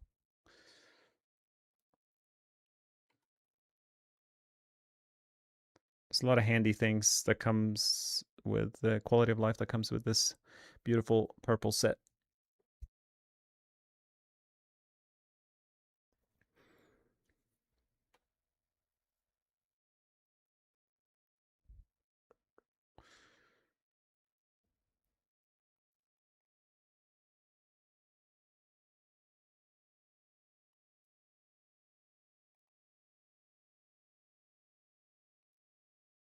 I don't know what in the world I would put on my skill bar.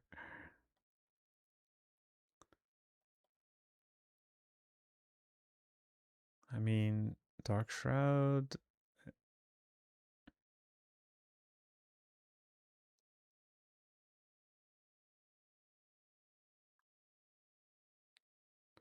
And I guess for poison, I don't know if Moon Monsoon.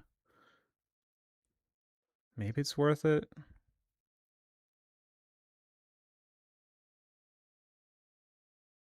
That's another benefit of running the what was that called again? The cooldown one, the Apogeic Führer.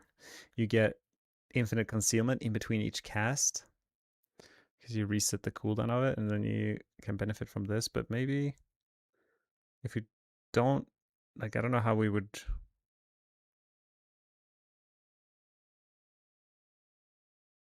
Or I suppose we don't even need, like, yeah, with the sightless set, we reset concealment every cost, right? That's how that works. Casting ultimate resets concealment's cooldown. So if we're spamming Roa, concealment will always be available, but it has like an internal cooldown of every 0.5 seconds, right? So I'm just thinking like we won't benefit as much from the overpower effect of this one. So what is there like more percentage damage here? This is like nothing.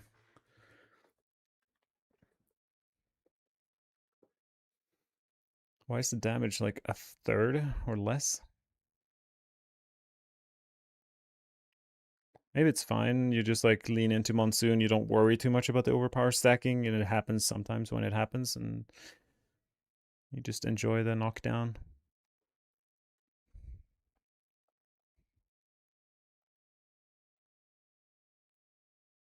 But man, the lack of like viable options for skills is interesting.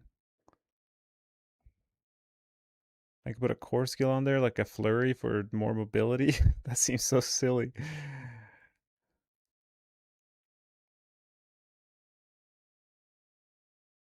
I, I can have a utility flurry here with cast speed and dodge chance, and just have a third dodge dash effect here. That seems so sad. But I honestly don't know what else. I mean, I can have like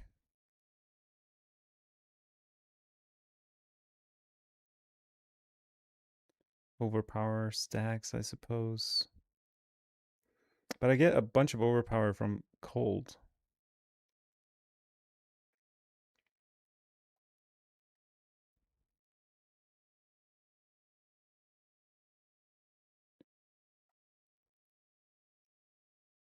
Interesting.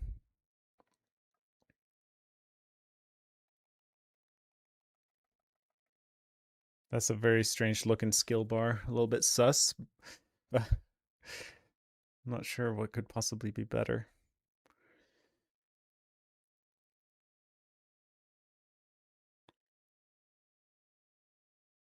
All right. Heavenly Strength might not feel ideal. Maybe Debilitating is better for poison here, just because we're swapping to melee weapons so often. It's a bit puts us in the risk zone. All right, I think that's it.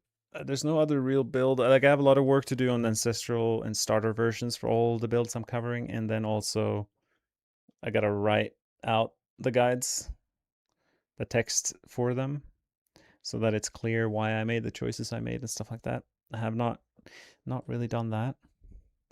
But yeah, Rain of Arrows looking pretty solid. Both poison and cold, I think, will be very strong. Both of them have like are can lean into a lot of as the convenient things. As long as you can hit the breakpoints with the cooldown and max resources, you're kind of chilling. So how many ranks we have? 30 ranks ish. 10 energy, so we restore like 300 energy per cast. That is more than enough. Do I even, what do I have Shrouded Gift here for? Why do I have that? I don't really gain anything from that. Is there any other cool pants?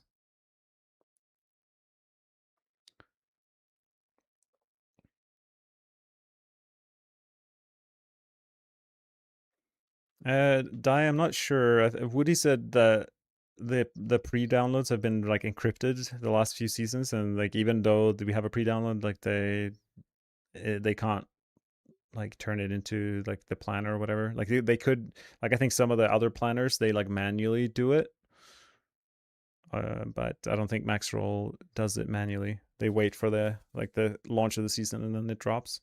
So we might have to do it similarly to how we did it on the expansion drop. At least that's my expectation.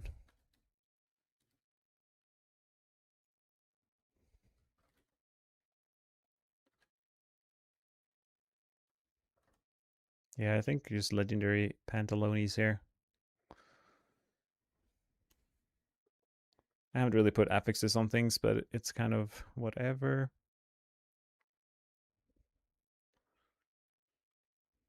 Boom.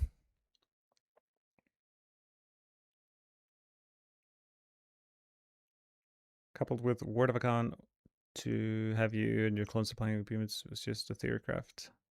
Sorry, last season. Yeah, I see.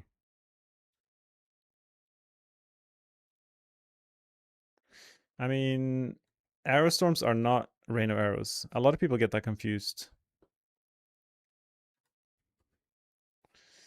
They're two separate things. What was it that I just thought of here? Oh yeah, this is poison. We need a different, like probably writhing here. And I think that's it. And then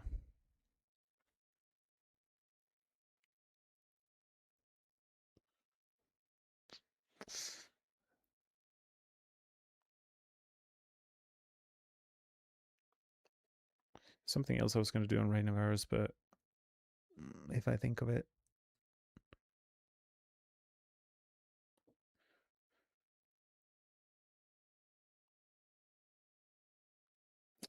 Well, the question is if I will make two separate guides for poison and cold pen shot. I haven't really decided. And that's kind of similar question for TB.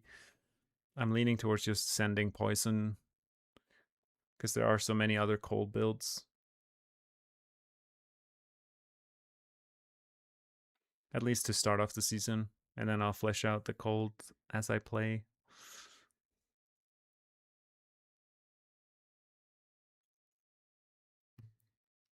The amount of variance I have for pen shot is almost offensive.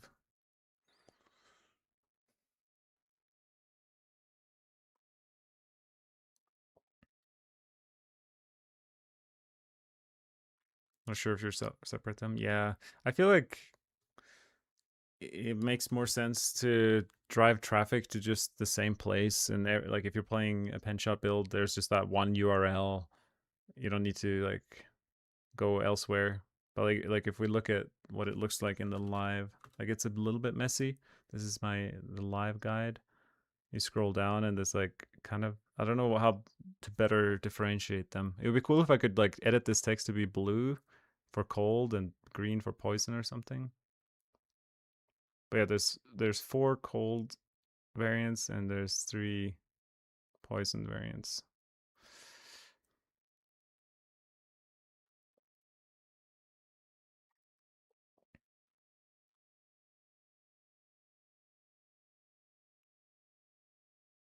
Any benefit to running the alternate one?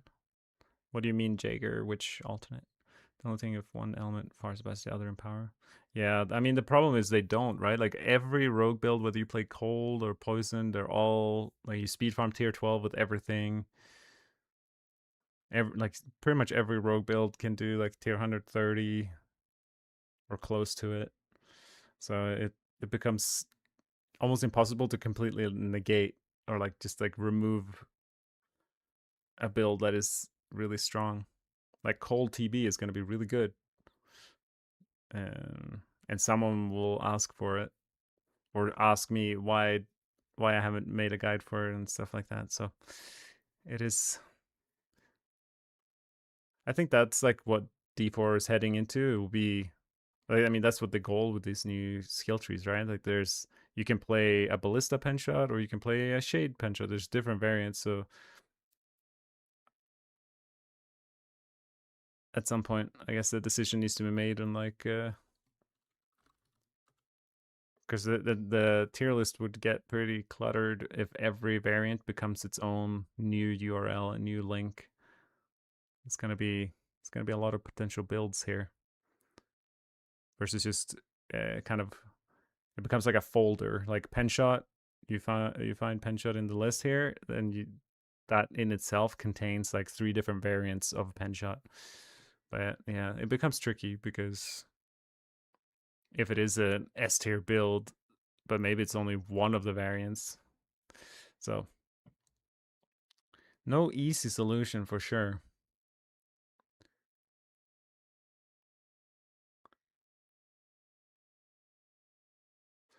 Yeah, we'll see. We'll see. Maybe one more season of combining everything in one, and then eventually I'll have to surrender and just make a new guide for each type of like each element, I suppose. I think that is that is it for me today. I'm gonna take a bit of a break, breathe some fresh air, touch some grass, do some work. Not on max roll, but my regular 9 to 5, and I'll see you guys probably. I don't know if I'll stream more. I probably won't stream until the launch of the season, and it's going to be an exciting launch. SSF for the first time, and we have maybe an authentic leaderboard that it matters or like will be fun to see where people place for once, not just a bunch of bots or RMTs and stuff like that. So I'm looking forward to the first week of this season more than I usually do.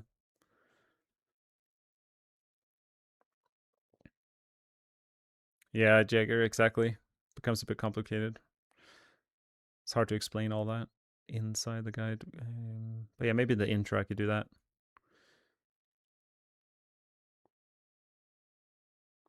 Check note, it's not the same thing, you're right, but if you and your clones could spam enough Airstorms as a trigger, then you have a chance to proc Airstorm aspect or Roa spam. I mean, I don't understand at all what you're going for, but it sounds awesome. Every time you create an Airstorm, the damage is increased.